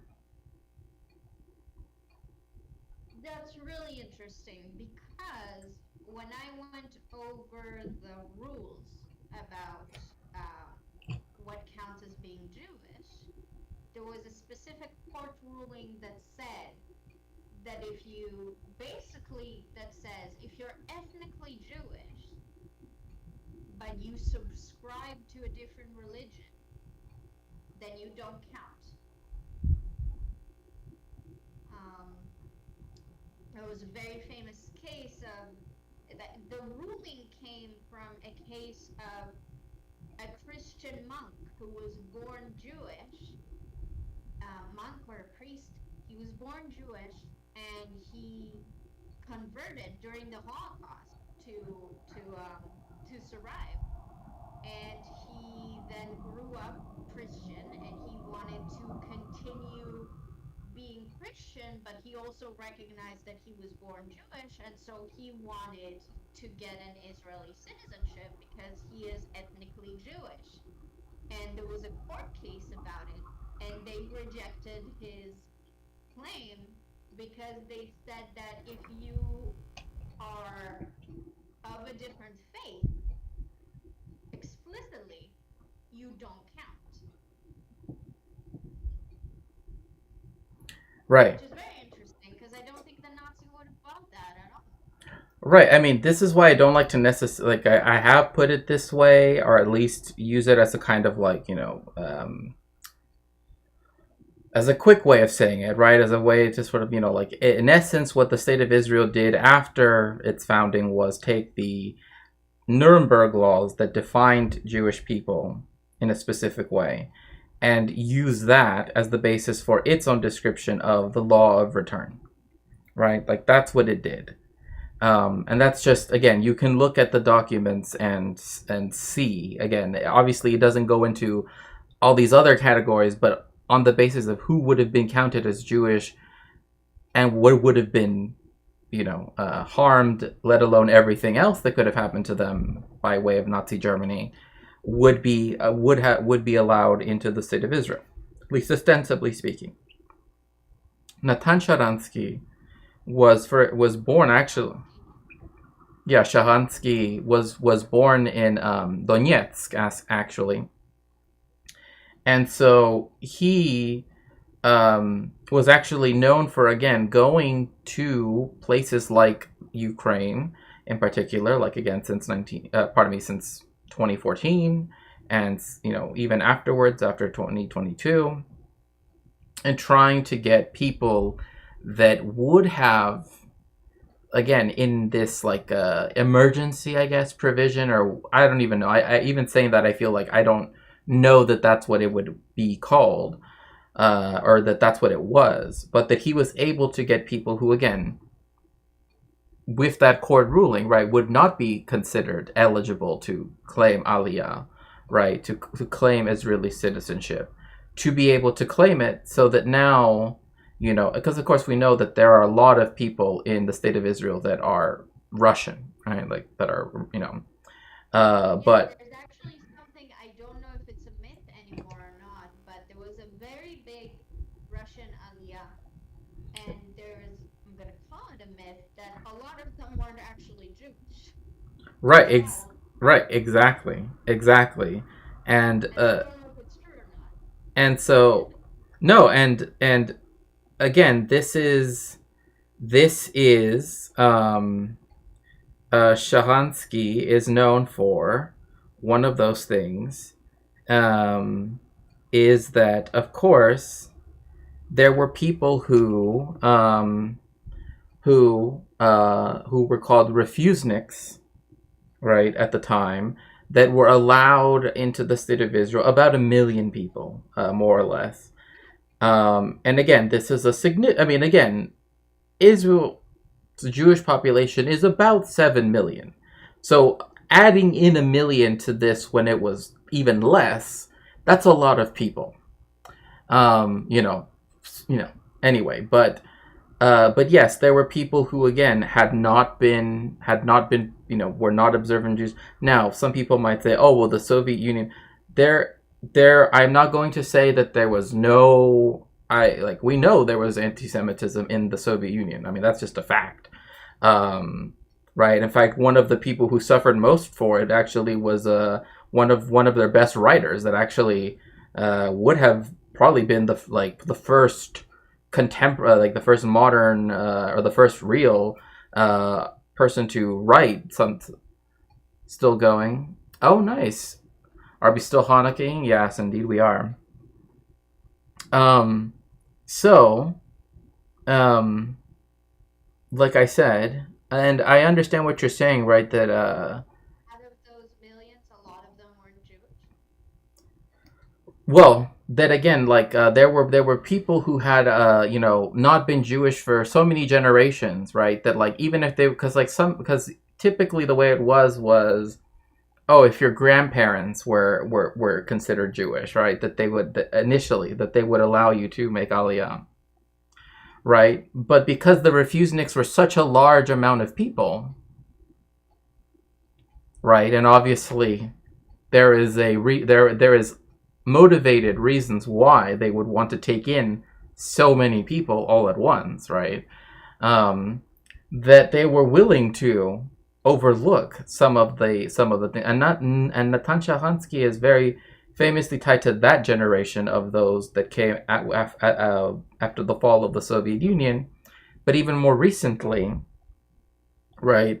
Like there are people who again are not in fact I watched a documentary that had Natan in it. This is why I know for a fact that like I've seen him do his job, so to speak, right, in Ukraine, where they were observant Christians, but because he was able to be like, well, blah blah blah, they still count because such and such reason, he was able to have them make aliyah to the state of Israel, which now results in 5% of the non-Palestinian, non-Arab population of Israel, which is typically seen as the Jewish population of Israel, but actually not being what we might consider to be Jewish in the first place. Like they definitely might not see themselves as Jewish, but again, for Natan Sharansky and the Jewish Agency for Israel and the Ministry for Diaspora, blah blah blah blah blah, all of these people, right? Bringing them in, however, was seen as worthwhile, right? For whatever reason that might be, I don't know, but I'm sure we can guess. And then you have communities in Ethiopia who's been applying to come to Israel for decades, and they would get refused and told that they're not real Jews because they're black or because they don't act Jewish enough. They're too far away from the Jewish customs. I There's a really really sad song, and now I have very mixed feelings about it because it's Zionism, But when I was a kid and I was listening to it, it was just pure sadness, and it was written by, um, I believe she's Ethiopian, by an Ethiopian woman. And what happened with a lot of these Ethiopian and North African communities who are black is that they weren't really helped the same way the European communities were. And so they walked, like they literally had marches to Israel as part of their coming to the land of Israel. And it was from Zionist motivations. It was from the fact that they very much identified with the fact that they were Jewish and they wanted to come to the Jewish state. They were fully bought in to the dream, although the dream was obviously never meant for black people. Right? Are you sure by any chance they weren't Yehudim Temanim? No, that's a separate thing. Okay.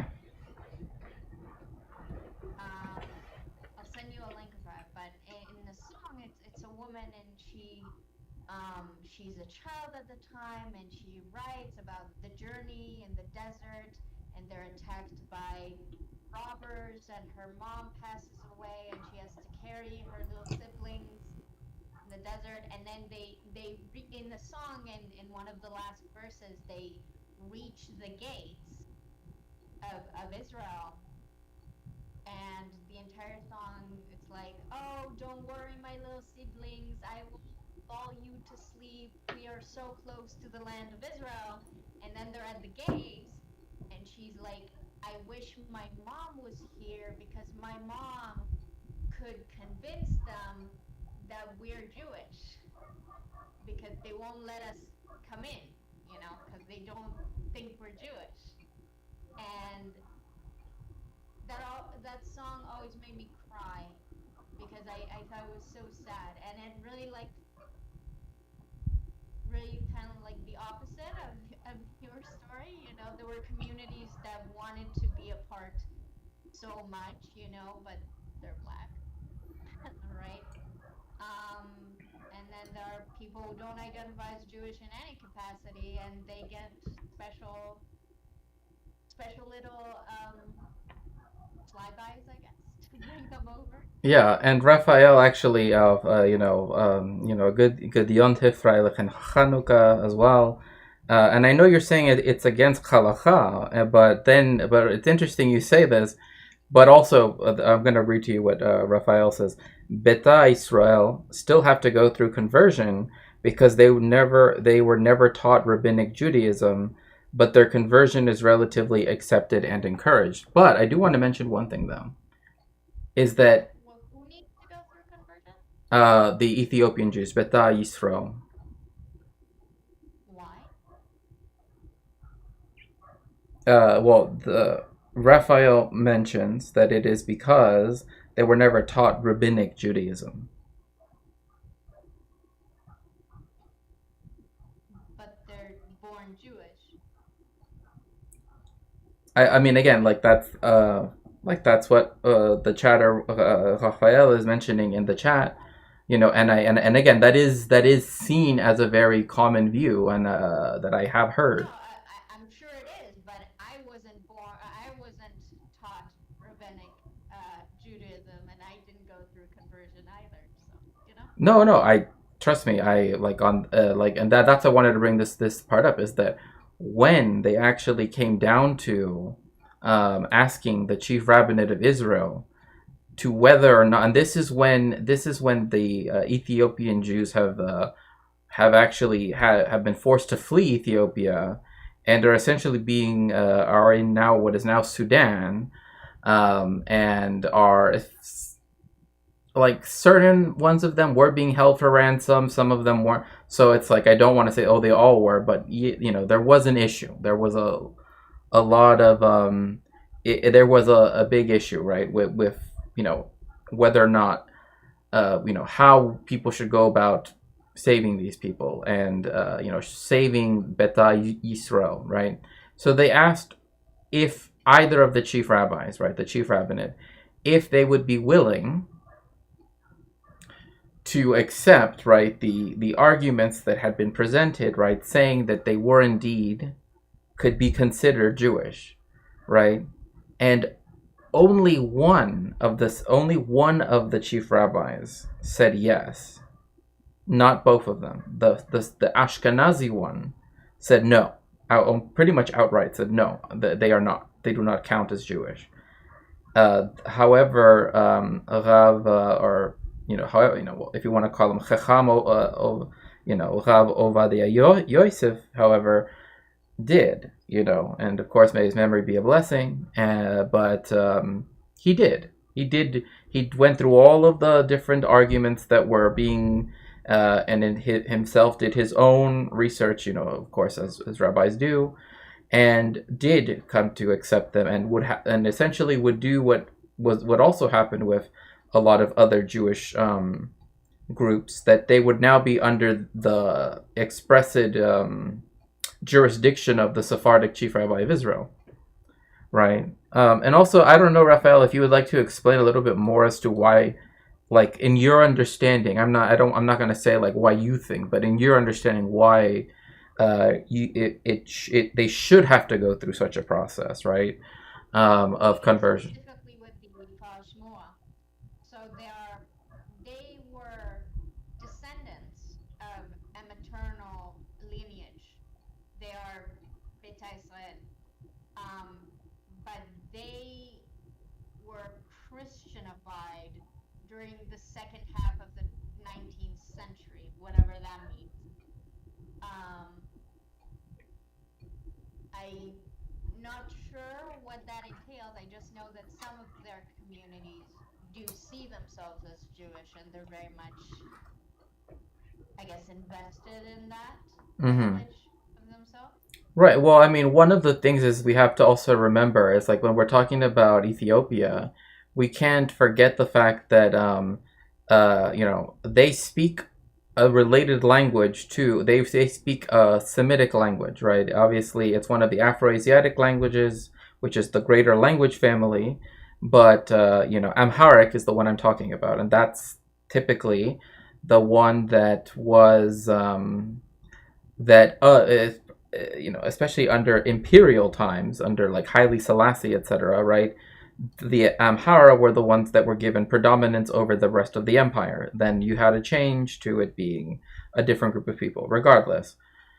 So they even spoke a related language, right? They still, and most people see them as also having a connection to Yemeni Jews as well, to some like historical connection. But and with the Christianization or like the conversion of some of them was mostly because again they were being, I mean the discrimination and the all of that stuff was still there, with the only exception that it wasn't a European power doing it, right? It was the Empire of Abyssinia, or Ethiopia as it would have been called as well.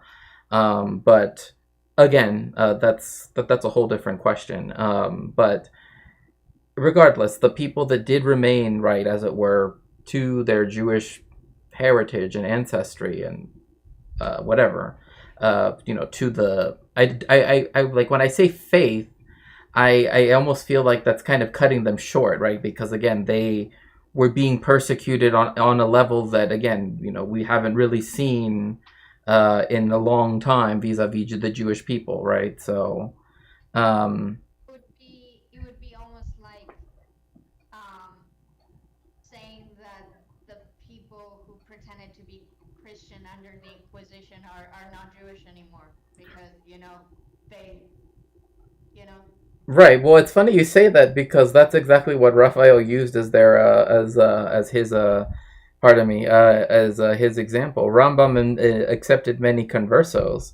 It's similar to how Rambam dealt with the Spanish conversos after the Inquisition. So it's funny you both brought that up because again, the view was that if it was done under coercion, right, that it shouldn't count against. He actually was very lenient in that because again, one, his family was from Spain originally, or from Sefahad, if you want to call it that, right? So they knew that going back so far that that there were these edicts of either convert or whatever, and it's not as though like the Jewish people that decided to.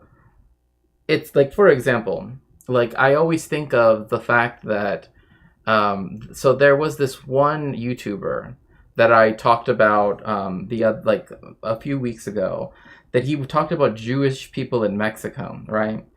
Because I had to, right? I mean, it's literally like and he essentially wanted to completely erase the history of Jewish people that essentially happened before the 19th century. Like, oh yeah, there were no anything corresponding to this time period we can just ignore, right? When again we have the only extant writing of a Jewish person in colonial times being one in Mexico, and being of the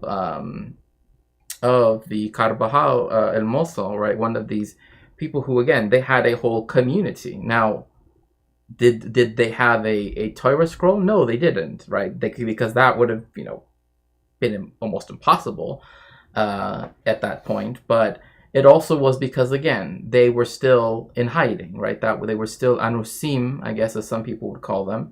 But also they still lived in a time when Mexico got its own Inquisition, for example. So it doesn't surprise me, right, that they still had a shul or a synagogue, right? In fact, that was discovered because they were forced to confess under torture. But again, his writings are very explicit, right? That our family is Jewish. That when we left for the Americas, that blah blah blah. Because there's a film that actually talks about this. That it was the brother that was sent to go live with the monks, right? That he notices that they do things that we do, to even to this day, right? When it comes to funerals, right? And because of that, he essentially tells on his whole family because, of course, he wasn't raised Jewish, right? But he tells on his family, and that's what begins their whole, like, the winter of their discontent, so to speak. And so anyway, you essentially get, the whole synagogue gets found out. And even though some of these people are very prominent, and the fact that, like, one of I believe he's like a physician, even for like the vice-regal court in Mexico City, he still is also the rabbi of the congregation, right? But again, this person that wants to erase all of the Jewish history prior to like 1810, essentially, is saying, like, well, we shouldn't really consider it because people, like, whether or not people stay Jewish, whatever that means to him, right, is what does that even mean? Well, it's like, well, we know someone that stayed Jewish, quote unquote, until they were, I mean, there's a reason why Mexico got its own Inquisition, right? It wasn't because there were no Jews in Mexico. It was because there were many Jews in Mexico. So that was, one of the issues with that contention. Again, with me being a historian, right, of Jewish history, right away I was like, well, look, like, you can say I want to start at 1810, but you can't say everything that came before that we can just not deal with it. Like there are people that are still there, and in fact, there's actually a film, a Mexican film, that is like mostly in Ladino, and it's talking about like people that would have come from Morocco, Algeria, etc., the Ottoman Empire, right? Even before but also the fact that they actually encountered a community that was already there.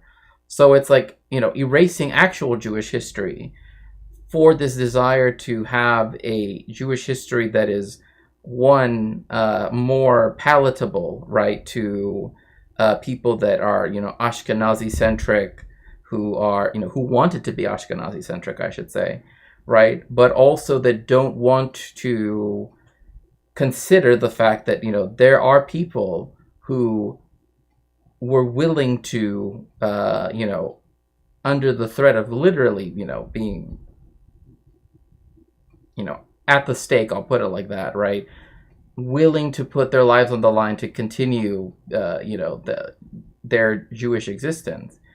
I don't think that they should just be like, oh, well, they now have to go through this process, right, that effectively tells them, in a way, right, that they aren't authentically or fully what they are, right? And again, I am more than, like, if people want to disagree with me on that, I'm fine. I'm just saying that, again, even taking Rambam's example, like, even he is far more lenient than than most people would give him credit for. But yes, hello. I'm trying to understand. So when Raphael gives Rambam as an example, Mm-hmm. what was Rambam's opinion about the Anusim of Spain after the Inquisition? That if Because my understanding, the consensus is mm-hmm. that people who were forced to convert under the Inquisition, I mean, I guess I don't know the religious setting on it, but there's a reason Israeli people, Israeli Jews, can apply for Spanish citizenship. There's a reason why I have a Romanian citizenship. It's because when certain things took place in Europe to Jews, then states in Europe now recognize that there was a targeted threat, and they acknowledged your Jewishness by saying, okay, well, you ran away from Spain because they were trying to kill you, or yeah, you ran away from Romania because of the Nazis, so you can get your citizenship because if the Nazis weren't here, you'd be born here, right? That I guess I don't know if Orthodoxy accepts that. Well, Um, hmm no, it's a very interesting point because it's like some people are far. I mean, I remember once bringing this up in front of someone who was at that time a fellow Chassid again at that time, and they immediately said, well, they might have traditions, but they're not Jewish, right? Like saying like, yeah, they might do everything we do and in every single way, but there's this break of like, well, they like at what point does the like you know at what point do the Anusim get to be considered like able to quote unquote like return, right? If we can even say that they need to return, right? To being open. this kind of ties back to the Hanukkah thing with Matityahu for me, because I guess in kindergarten, when we learned about why did he not bow down to the statue and why in some stories he breaks the statue, is because the Old Testament says that even under threat of coercion and violence, you are not allowed to bow down to another god. You know, you don't get that excuse, or at least that's what we're told, right? So, and that's why it was brave, because he said, "Well, I'm not gonna bow down, so I guess you're going to have to kill me, because me and my boys are not doing this." And then they did the rebellion instead. They didn't die and they rebelled, which was their duty to God, basically the Jewish God, right? Mhm. Yeah, And no. so I guess Raphael did reply, right? And he's saying that one, he said there's a Chinese Jewish community going through the same situation. So I presume you mean the Kaifeng Jewish community, and then also I'm guessing you're saying you're not necessarily questioning their Jewish identity, right? Oh, good. Thank you. I finally figured out which one of the sounds is yours. It took me so long to figure it out, but it was literally just below, like when I move it up and down, it's like just above where all the other ones I can see are at, so I never saw it. Oh I gosh. just want to say something to so a thing that I am trying to say though, and this has more to do with my history as from Israel, you know, with the Zionist enterprise. Not so much about Jewish orthodoxy, although there is some overlap to some extent in some areas.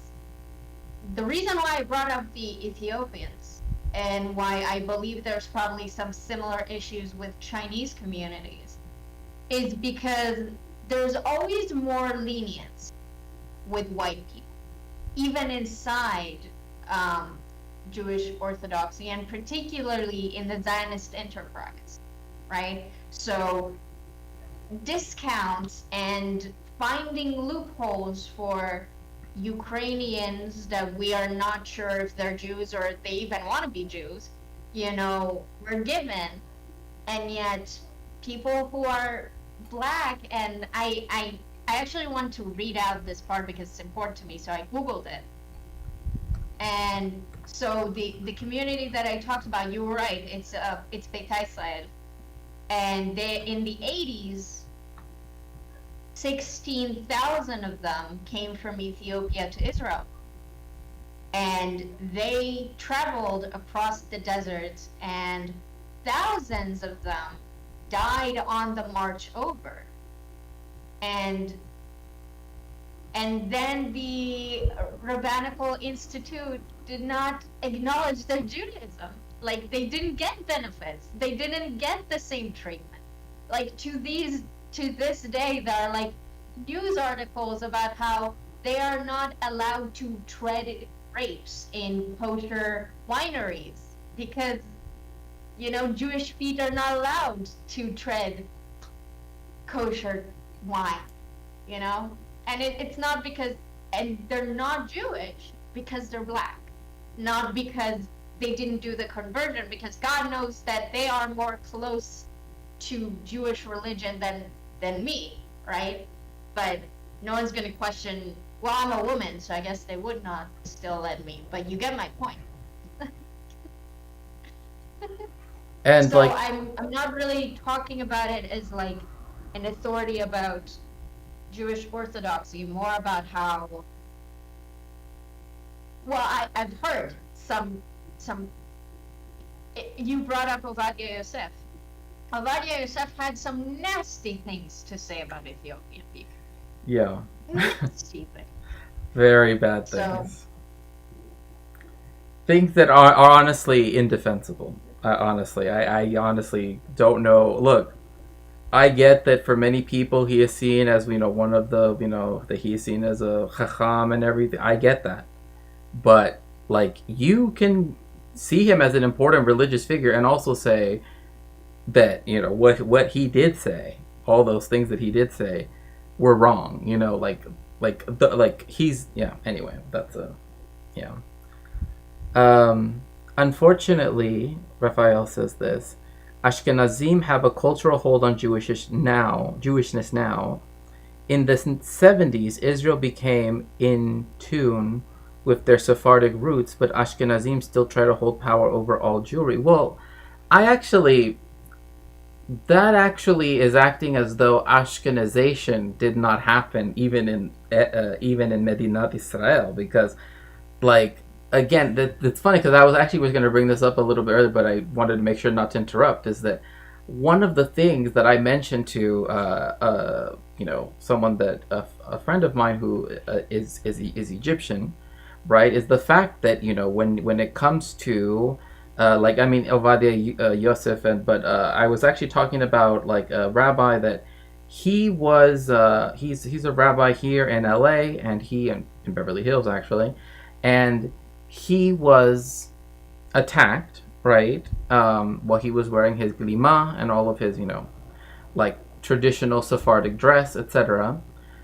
But they were wondering whether or not they should charge the person that did it, the white dude that did it, as it being a hate crime, because the guy didn't attack him as such because he was Jewish, but rather because he thought that this rabbi was a Muslim. Right? And so that was, yeah, I know, it's a whole thing, which in my view, it's still a hate crime. It doesn't matter if the guy didn't know.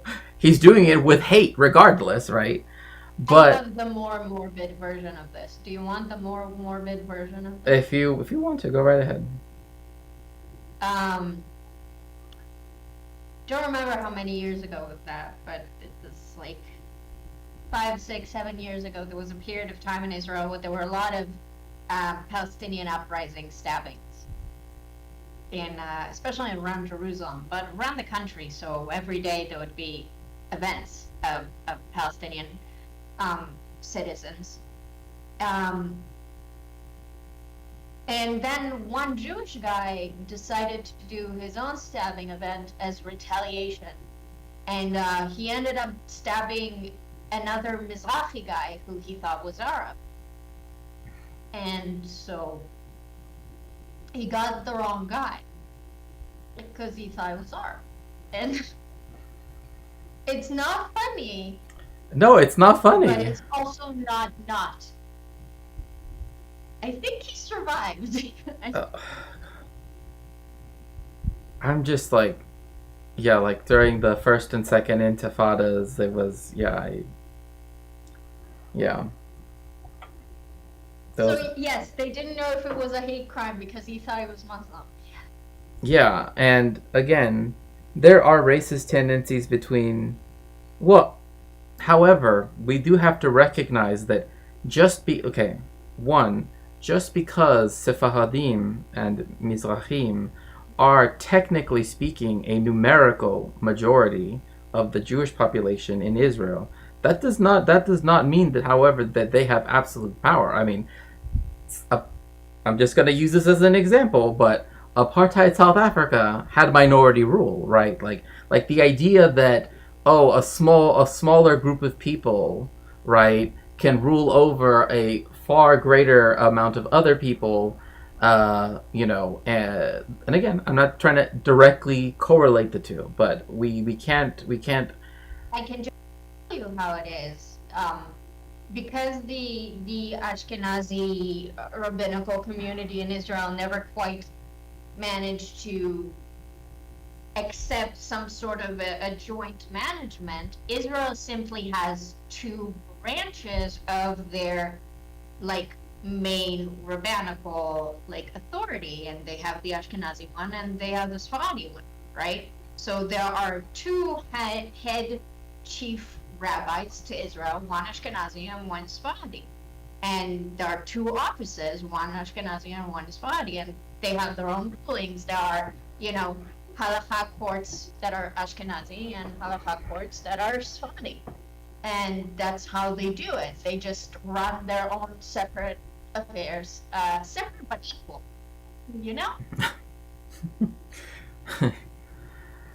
And what I also want to say too is that only the Ashkenazim, by the way, are the only ones that are, as it were, exclusive, because every other group has been put under, right? Like the Mizrahim, they're not given their own chief rabbi. No, they're put under the auspices of the Sephardic chief rabbi. Yeah.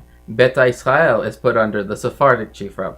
Like everybody else is put under one of the two, which means that that it's not even a 50-50 split. It's that 17% of the population has 50%, at least ostensibly speaking, of all of the rabbinical control in the state of Israel, right? So again, another thing too is that with very few exceptions, how many prime ministers have not been Ashkenazi?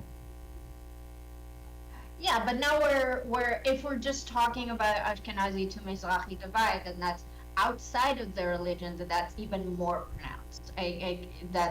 Then it's not.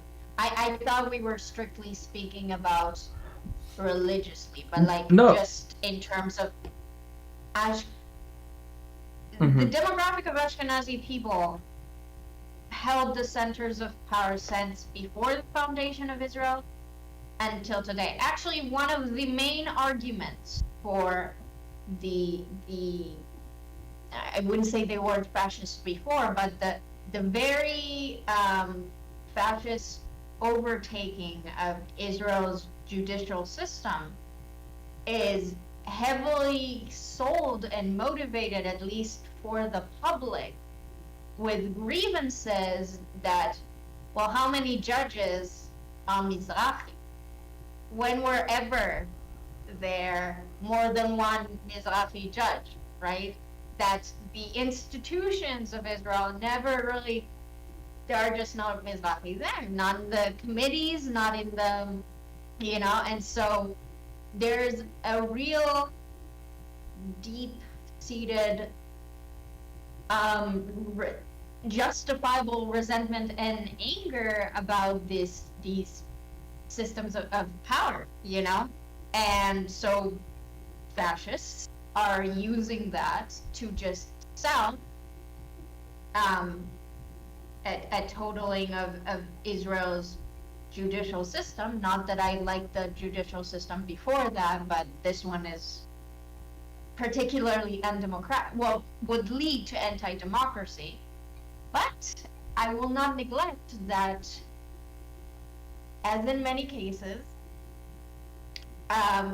groups that were left in lower economic conditions with lesser education and worse socioeconomic conditions happen to be more conservative. So that's. And I'm not gonna say that they don't support it, because they do. Well, I mean, and what I was trying to say by that is the fact that it's not only a religious thing, right? Is that it also, as it were, shows up as even in the secular side as well, right? That it's it's not. I think it appears in the secular side much more. I completely moved away from the religious thing. Yeah. I made a video of that. Right. No. And so that's what I no, but yeah, because what I was trying to get at was the fact that you have, again, like, the Ashkenazation of, for example, like, even when it comes to the way in which people dress, right? Particularly if their the minchag is not one that is, like the ones that are associated with Shas, for example, which is a political party in Israel that represents ultra orthodox, or Orthodox Jewish people, but of a very particular kind, right? And it was started by, that doesn't really matter. But the point being that, like, Probably, by the way.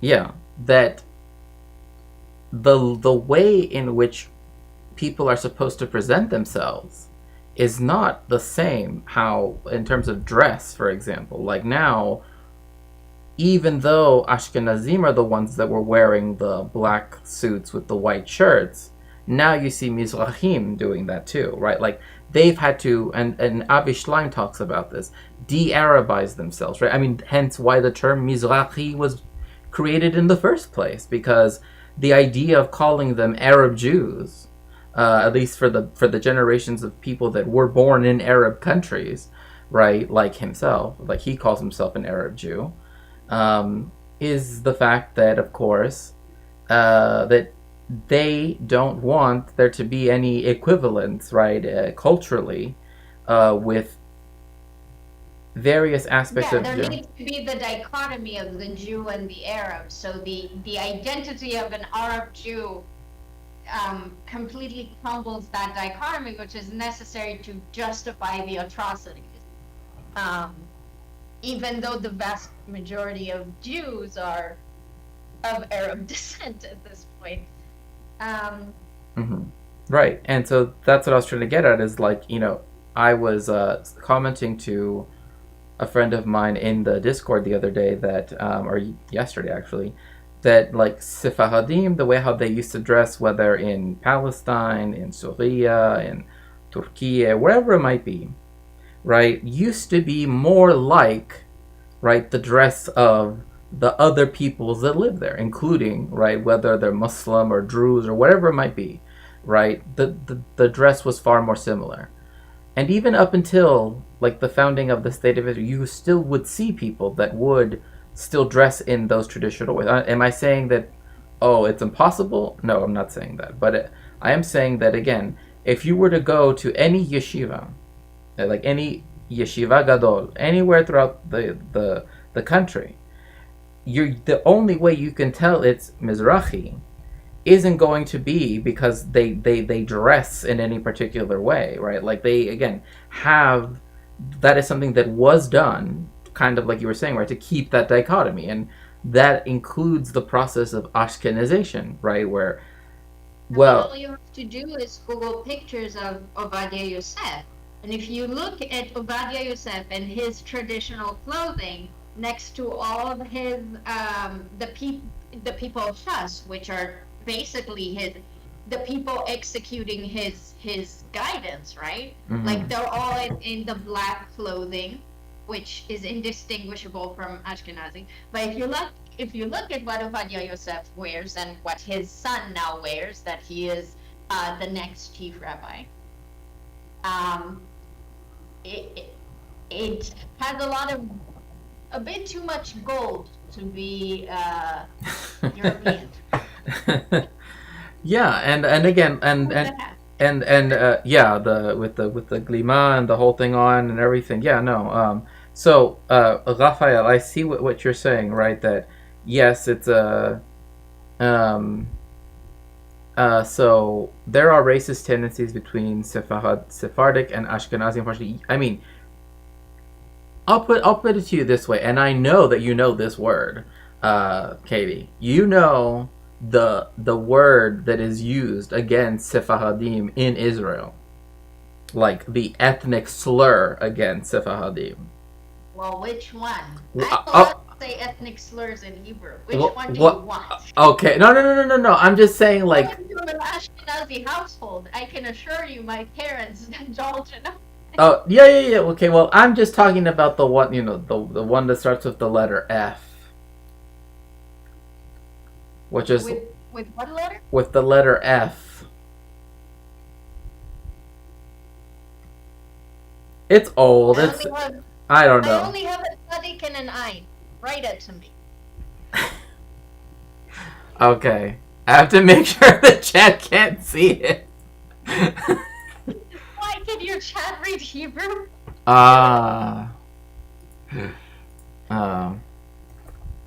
Wait. Exchanging slurs and Wait.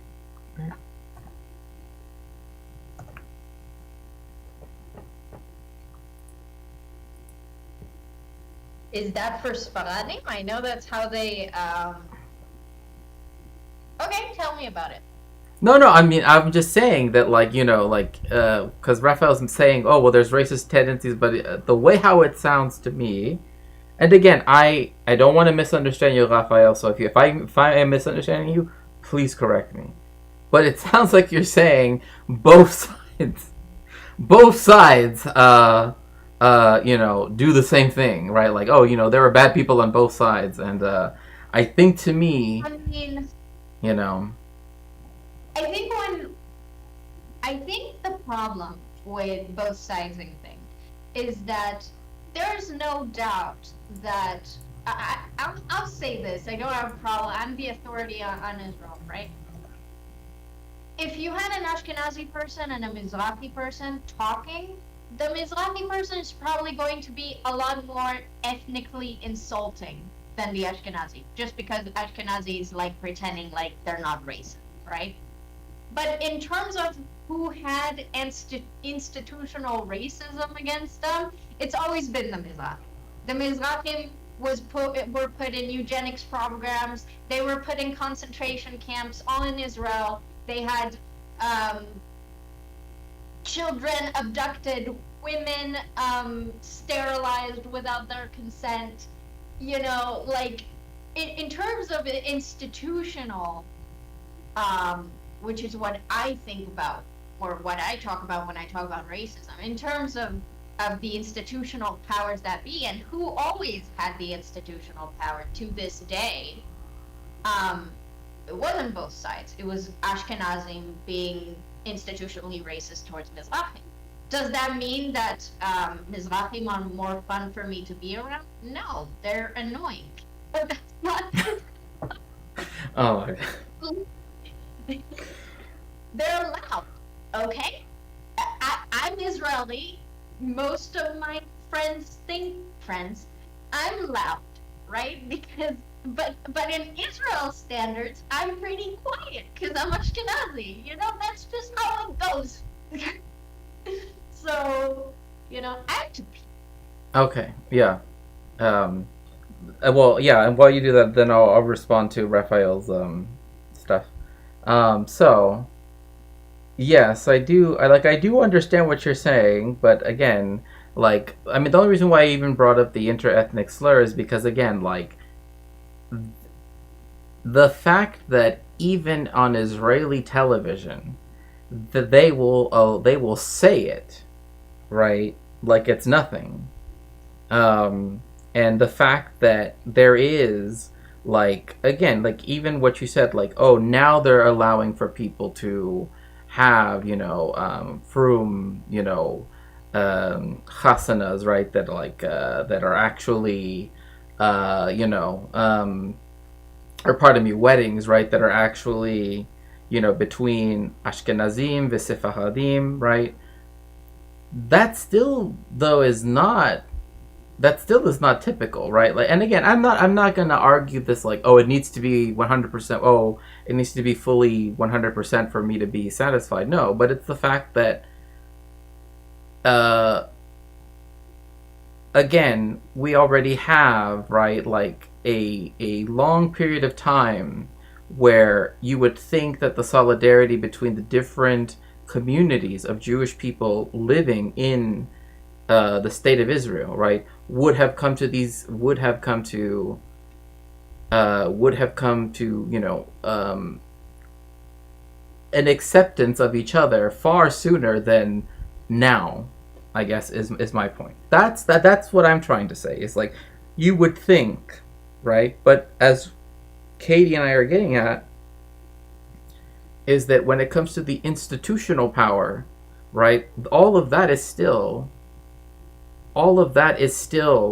very much, right, in the and will remain, right, the case for a long time, as far as as long as the state of Israel exists, it will always have the power, then the center of gravity always be around the Ashkenazim. That's how the state was created, right? Like, But, I always try to not overly criticize Judaism because I feel like I'm hurting you by doing that, right? But there's an issue, and the issue is that for Ashkenazi Jews who are religious to a certain degree, they don't think Sfaradis are their equal. Like that's like me as a secular person, when I ask what's the difference between Sfaradi and Ashkenazi, then my parents would say, well, Sfaradis are more lax and Ashkenazi are more strict. You know, and that's how people see it, right? Like internationally as well. And so what is being said there, mm-hmm. Ashkenazis are less, right? They're not as into it. They're not as strict, right? That is the implication, whether we think that or not. And so when we're talking about accepting each other, that's easier said than done when, like, as Shakespeare said, like, Sfaradim are the one that has to accept into their jurisdiction all minority groups, because Ashkenazis are not going to do it. They are a lot more Puritan in a way, and that Puritanism comes in form of implicit rejection of ones who are not. You are second place. It's weird to say this, but it's kind of like Cohen and Levy are both important, but Cohen are high. You know, that's am I wrong? Am I saying something that is inaccurate, like religiously? I don't think so, in terms of Cohen and Levy, right? Yeah. And so if that analogy sticks to some degree, then how can you the only way to accept each other is if Sfaradis just decided they were lesser, like the Ashkenazi think they are, and then everyone would just be happy about it. But why would they ever? That doesn't sound fun or fair or anything, you know? Right, and like again, this goes back to like what we were talking about with the Ethiopian community, and as well with other communities, right?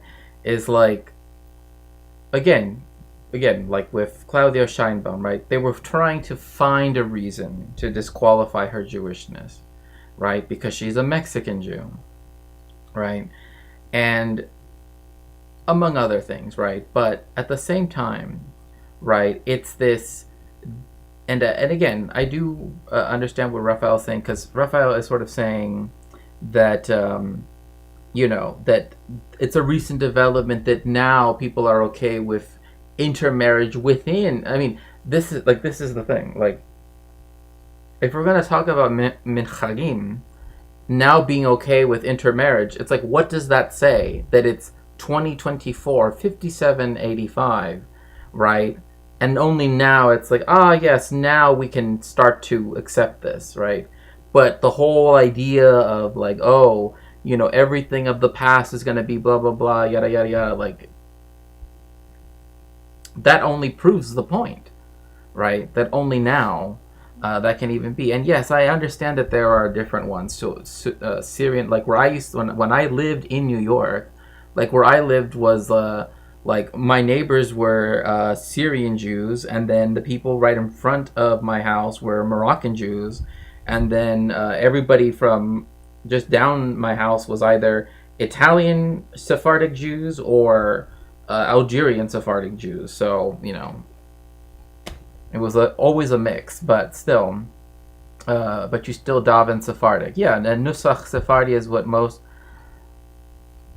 Would that be what most Hasidic should daven? I don't know about that. I don't know. You might be right, but I don't know. I've never seen Nusach Sephard being that. Ashkenazi thinks Sephardis are Bedouins, and Sephardic thinks Ashkenazi are less Jewish? Like what? Like Middle Eastern and more European? I don't. I mean, Bedouins. I mean that's a whole different group of people altogether. But like as you were saying, like right that they see Sephardic people as being like looser with the rules, right, or whatever however you want to word it, right. But it's this view that we are less scrupulous, right? That we're willing to let things go that an Ashkenazi person would never let things go, right? And that's again, tell me how that isn't. Anyway, just Nusach Sephard. Okay. I would challenge that Ashkenazi brought conservative and reform Judaism to Jewry, whereas Sephardim never had those divided and always only knew orthodoxy. You know, This is where I can no longer contribute to the conversation, by the way. no. I'm just gonna say one thing because there's just one huge problem in that, and that is that orthodoxy, quote unquote, is modern.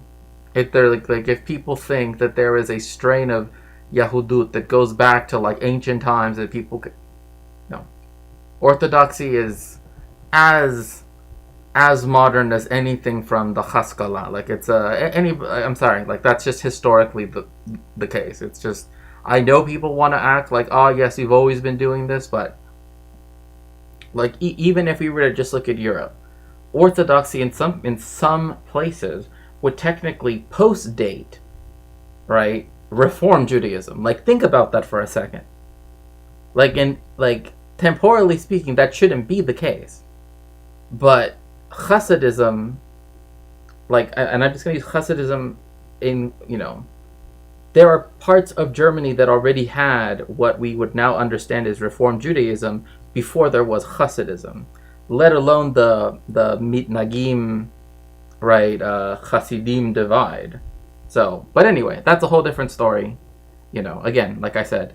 But anyway, back to what we were initially talking about. Because somehow we went from the Messiah to talking about this, so, Well, so when is he showing up? We don't know because, as Maimonides say, he is going to take his time. Can he be a she? That's a very good question, because I know that a lot of people would say no, but I actually am very much of the opinion that there is no reason why it couldn't be anybody. Because the pronouns are he. No, well, I mean, I know that I know the pronouns are he, but then also with Hashem, they use they them pronouns sometimes. It's like, okay, fine, whatever. People think Hashem is a man. Like again. Well, not a man, but a he him pronouns. Like again, if you want to be like, yes, like what does tradition dictate? Yeah, it's gonna be some dude, okay. But then again, there's also this idea that comes from I believe is it Barthenura or no the Chesam Soifer and Chochen Mishpat, where it says, again, this is more of a Hasidic take, right, that there is a person born in every generation, right, that kind of like that there's a Messiah born in every generation. Does that mean that they're the Messiah? No, but there's always that potential for one there. Some people have tried to calculate it, although the whole point is you're not going to be able to. But yes, if people want to So believe, I'm the Messiah. wait, what? Me. You're saying I'm the Messiah, specifically me. You know, I would say, I'm actually very glad that there aren't that many descriptions of it, because I honestly think that we're going to be surprised. And the fact that, Close enough. yeah. So not only, because of course, yes, they want to say it's going to be a tzaddik hador, right, and all of that stuff. Yeah, I get it. But again, in reality, like what do we really mean? Again, no, I know it says Chaish. Yes, I know. But still, we always have to go back to, oh, well, what does it say? Ze I just Haish. don't think you're as orthodox inclined as me and Raphael personally. I say. There's a medrash that says, we could do the whole thing if you want to. Yes. I mean, again, I'm not trying to be unnecessarily, I'm not trying to be argumentative for argument's sake, right? That's not my point. I am for Deborah 2.0, okay? I'm fine with that. The first Deborah did not get anything cool. But again, if the whole thing is that we have to be united, what that means, what that historically has meant, and how people have interpreted that are two very different things. Because, again, the view that we all have to be in one particular place, I don't know. I am not of that We all have to be either following Ashkenazi or Sephardi. We all have to be good Jews.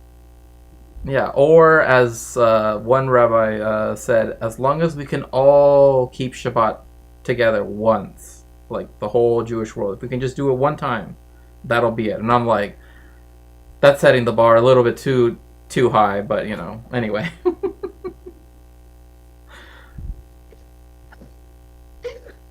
Participate just for the experiment, But I don't think... The thing that bothers me is that... Well, bothers me. I think it's interesting. Do you know Yeshayahu Leibovich? Yeah. My dad told me that Leibovich once said that he thinks being Jewish isn't about your thoughts. If you keep mitzvot, then you're Jewish. Even if in your head you hate it and you don't care. If you do your things, you're Jewish. And it was like this idea, because I've spoken to people about Christianity, and it feels like Christianity is a bit like a religion that wants to control your mind. Like, it really wants to tell you what to think. And it's determined to punish you if you think wrong. But Judaism, at least the way it was explained to me, or at least I found the way that people who were religious talked to me about it, it felt like it's fine if you didn't know all the answers. It's fine if you were frustrated about things. Just do the thing. It's like, there's a manual. Follow the manual and you'll be fine. Mm-hmm. And Christianity is less of a manual and more like, are you having the right holy thoughts? And it felt like, and so it reminded me what you said about, like, all of us just keep the Shabbat once. And it doesn't matter that I don't believe in God, right? It doesn't matter that I, out of spite, will turn on the gas, right? As long as we all keep it once, as long as we all do the thing. It's not our thoughts, it's not what our heart says, it's not if we believe or don't believe. Just do the damn task, you know? And that's all what it wants, you know? And it's something that I've developed for a few years now from talking to Christians, and how it really feels like the emphasis is very different. Like, but I think that's because there's a lot more to do when you're Jewish. So that might help. Feels like Christians don't have a lot to do. Well, Just- I mean, and I have to say, it's like they like to, it might seem that they don't have to do a lot, but they sure make up their own lists of stuff that they have to do, that's like, but again, I mean, there's a lot of things we can't do either because, there isn't a Beit Mikdash, but, whatever, it is what it is. But still, I mean, again, like I remember there was this one rabbi that actually said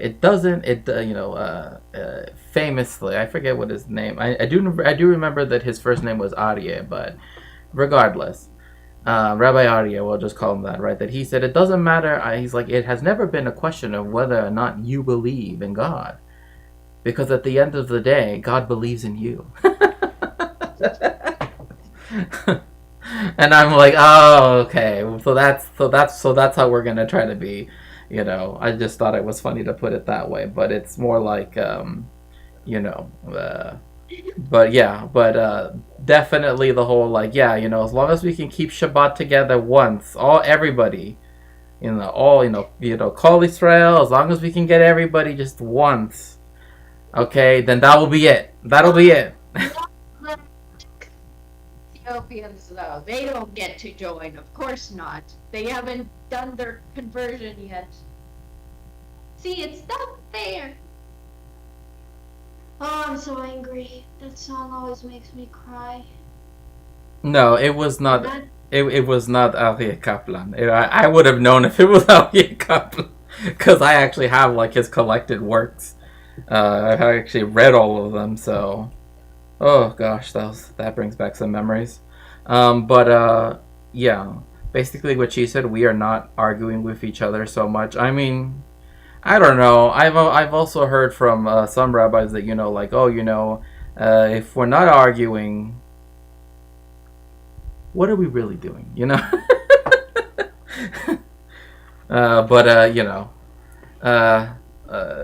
Saying. I think that a lot of people, like, this kind of reminds me of our conversation about Fania, right? But there is something to be said how, and again, I told you that video, the anti-Zionist Orthodox that I was watching, like, of course I don't agree with any of their prescriptions for life, right?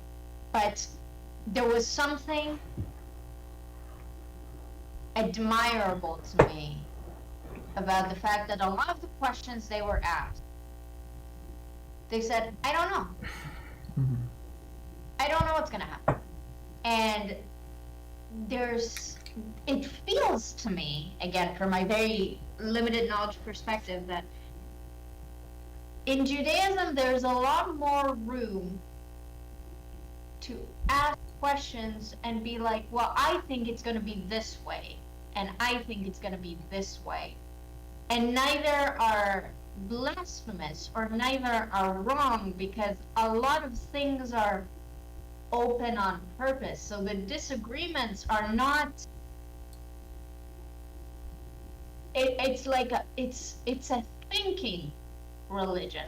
And of course they don't want you to think too much to the point where you walk away, but there's almost like a well of philosophy to discuss. If you buy into the premise, there's so much to talk about within it, right? Like it's endless how much there is to discuss. And so I think it's almost by design that there is this element that you can always keep philosophizing about it, it's weird to say, but it's like we have our the same way that Christians argue about the Father, the Son, and the Holy Spirit thing. Then we have Ruach, Neshama, and Nefesh, and it's like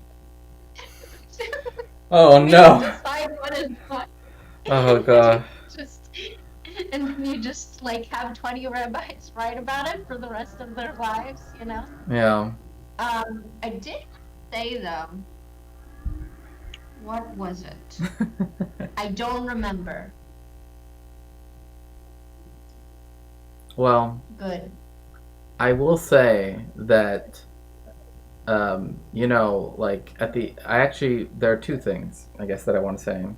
Is one, we have to remember that even Moshe Rabbeinu questioned Hashem, right? And that's a very distinct thing, I would say, to where people do question, even in the Torah. Not get punished for them?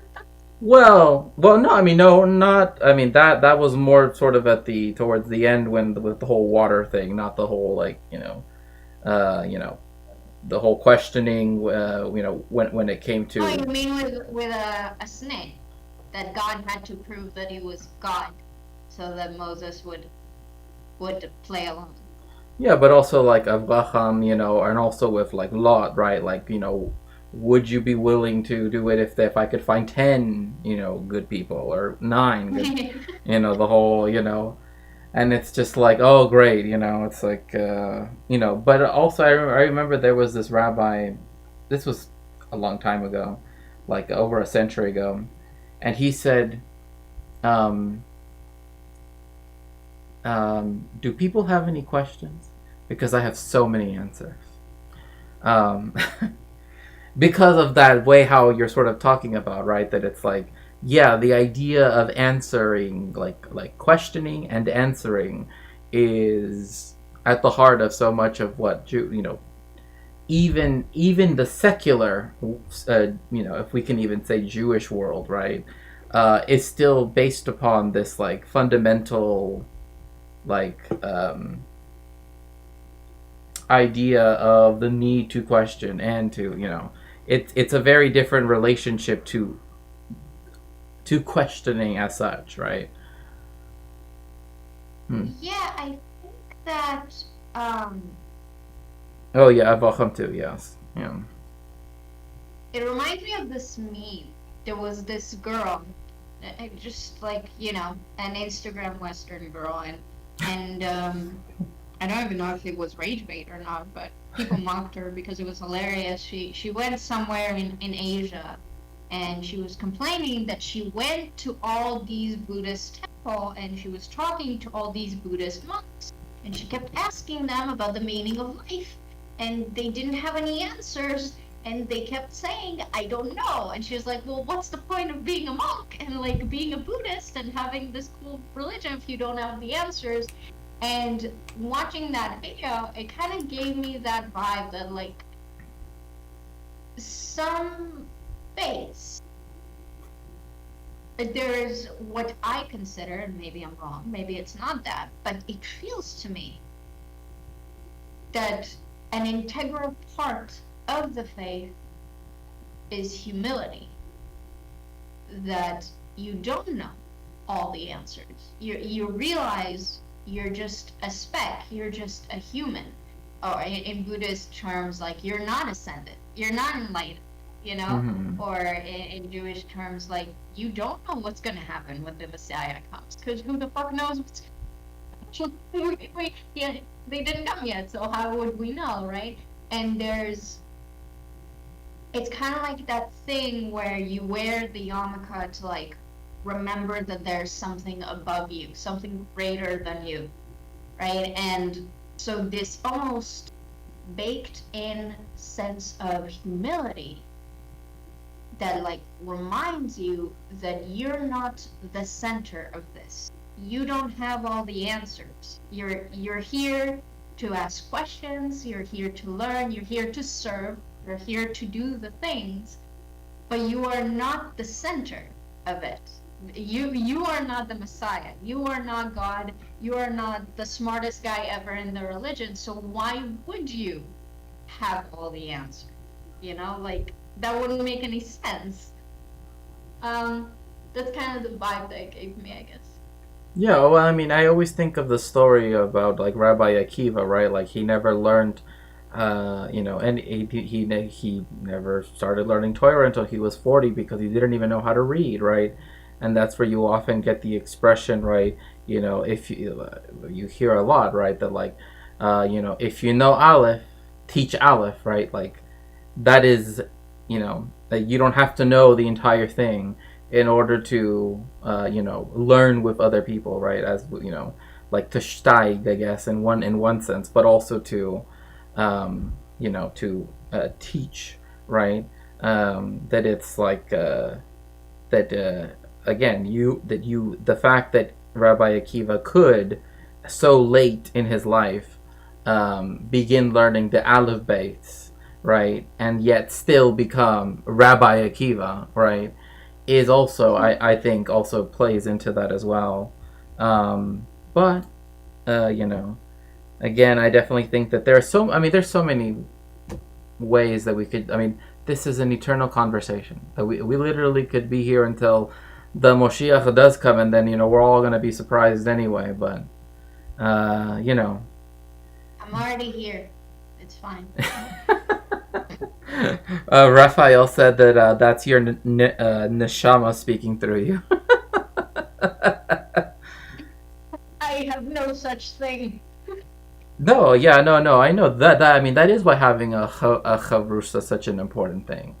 But again, like um, the fact that again, like I said, that questioning everything and always like that's actually one thing I will say I do like, the way in which, and maybe I would even say even to an aspect it perhaps has informed the way how I teach, right, as a professor, is that I actually like the idea that you don't say, oh, we're going to even a Rav doesn't say, oh, I'm going to teach you this. No, instead it's let's learn blank, right? Like let's go learn about blank, right? It's a very different. I mean, it's a slight change in the verbiage, right? But at the same time, it makes a difference because it's the idea that every time, I mean, that you're learning something, right? You're doing that. You're learning something, right? That even You're learning together. yeah. So, but זה לא תורה משמיים. Ken. And that like that's kind of what's interesting because it always like when I was younger I was always like, wouldn't it be boring reading the Old Testament every year over and over and over again? But if you understand that every reading, it's not about a repetition, it's always an invite to find something new in what you're reading, then that's a lot more interesting. I don't know if it's interesting enough to do that for my entire life, but it's, I guess, better than just doing it for the sake of doing it. Oh my goodness, thank you so much for the raid, Talorx. Welcome in, welcome streamer, welcome raider. You came just as we were talking about about Jewish stuff as per usual. But okay, see you later, Talorx. Have a good night. It was thank you so much for the raid. I appreciate it. And hello, Globus. Welcome in, everybody. But Pierre, yeah. Can I drop a link for a Gaza fundraiser for you to link in chat? Yeah. Anyway. Yeah.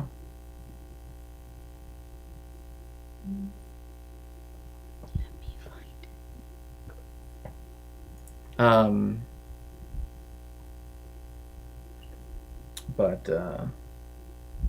But yeah, thank you all for rating. Do make sure to refresh so that way you can get counted as a viewer. And of course, if you'd like, make sure to follow. I am Shakespeare. I am a historian, and I usually talk about history stuff, but I also talk about Jewish stuff too. So I belong to a conservative shul now, and I've been introduced to Havrusa studies. It's been fascinating to see the congregation delve into it. Oh, interesting. Oh, you introduced Havrusa studies. I see. Yeah, like I remember like the people that like had different chavrusas that I had at one point because like when I was still a chassid, right, and I was still in yeshiva, because like there were some that like at first that were older, right, than I was, and then they wanted to get more the like as close to your age as possible type of thing, but like it what interested me so much about it was the fact that like kind of like what you were mentioning right now, like, oh, when you're reading Torah and you're learning it, and you're going through, right, all of the parashot, right, and also the haftahas and all of that stuff, right, like it is, on one hand you're reading things over and over, but also at the same time you're not just reading them, right? It's like every single time that you're reading the first portion of Bereshit, right, is something else is sort of explicated, right? Okay, I will pin that. So Thank you. yes, if oh, thank you so much, Mythicus. But yeah, if were there any other questions you had or anything else you wanted to chat about? I can't talk about this anymore. It's been 5 hours. Oh my gosh, has it? Oh my god, it has. Yep. Some of it was me scrounging, but still. I don't do this much talking these days, Well, Thank you for having me. no, well, thank you so much for being able to to set this up as well, because it was it's I always like speaking with you, and so anytime you want to do this again. Then he went to sleep. Wait, what? But now I know more, so fuck him. Oh my gosh, that's hilarious. Okay, well, anyway, Never do anything for your loved ones. How many days is Hanukkah? Hanukkah? What? It's 8 days? Well, they said that the first day of Hanukkah ended on Christmas or something. I don't know. No, it started the evening of Christmas Day. So like earlier. Day is 4 lights. No, it's 3. 3, yeah. Yeah, like earlier. It's gonna be on stream. Okay, well. Do you guys sell the candles in America? Do you guys use the thin candles? Mm-hmm. Is that a thing? Why are the candles like that? Why are they thin? I mean, they don't have to be thin technically, but the reason why they're made that way, so that way in one night, like, they will go down, like, finish up. Yeah. See? Okay. Thank you. Thank you. Have a nice dream. Thank you. And also, Chag Chanukah Sameach. Have Hanukkah Sameach. Sorry. No, it's okay. It's okay. I'll talk to you soon. Bye-bye. Okie dokie. So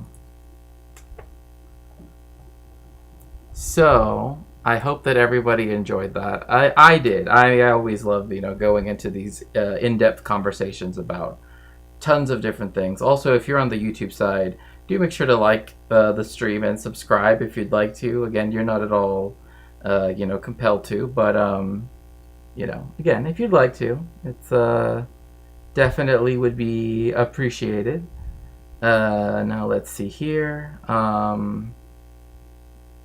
What we are going to do is we are also going to raid out because I am actually need to go make myself some food. I'm actually really hungry, so.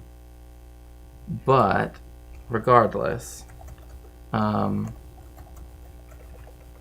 thank you again so much for joining me for this wonderful stream.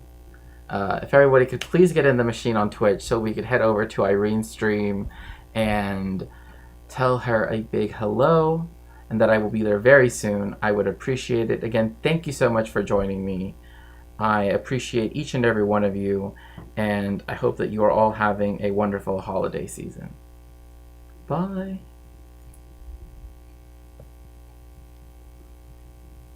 And as for the YouTube side, since I still have you a little bit longer,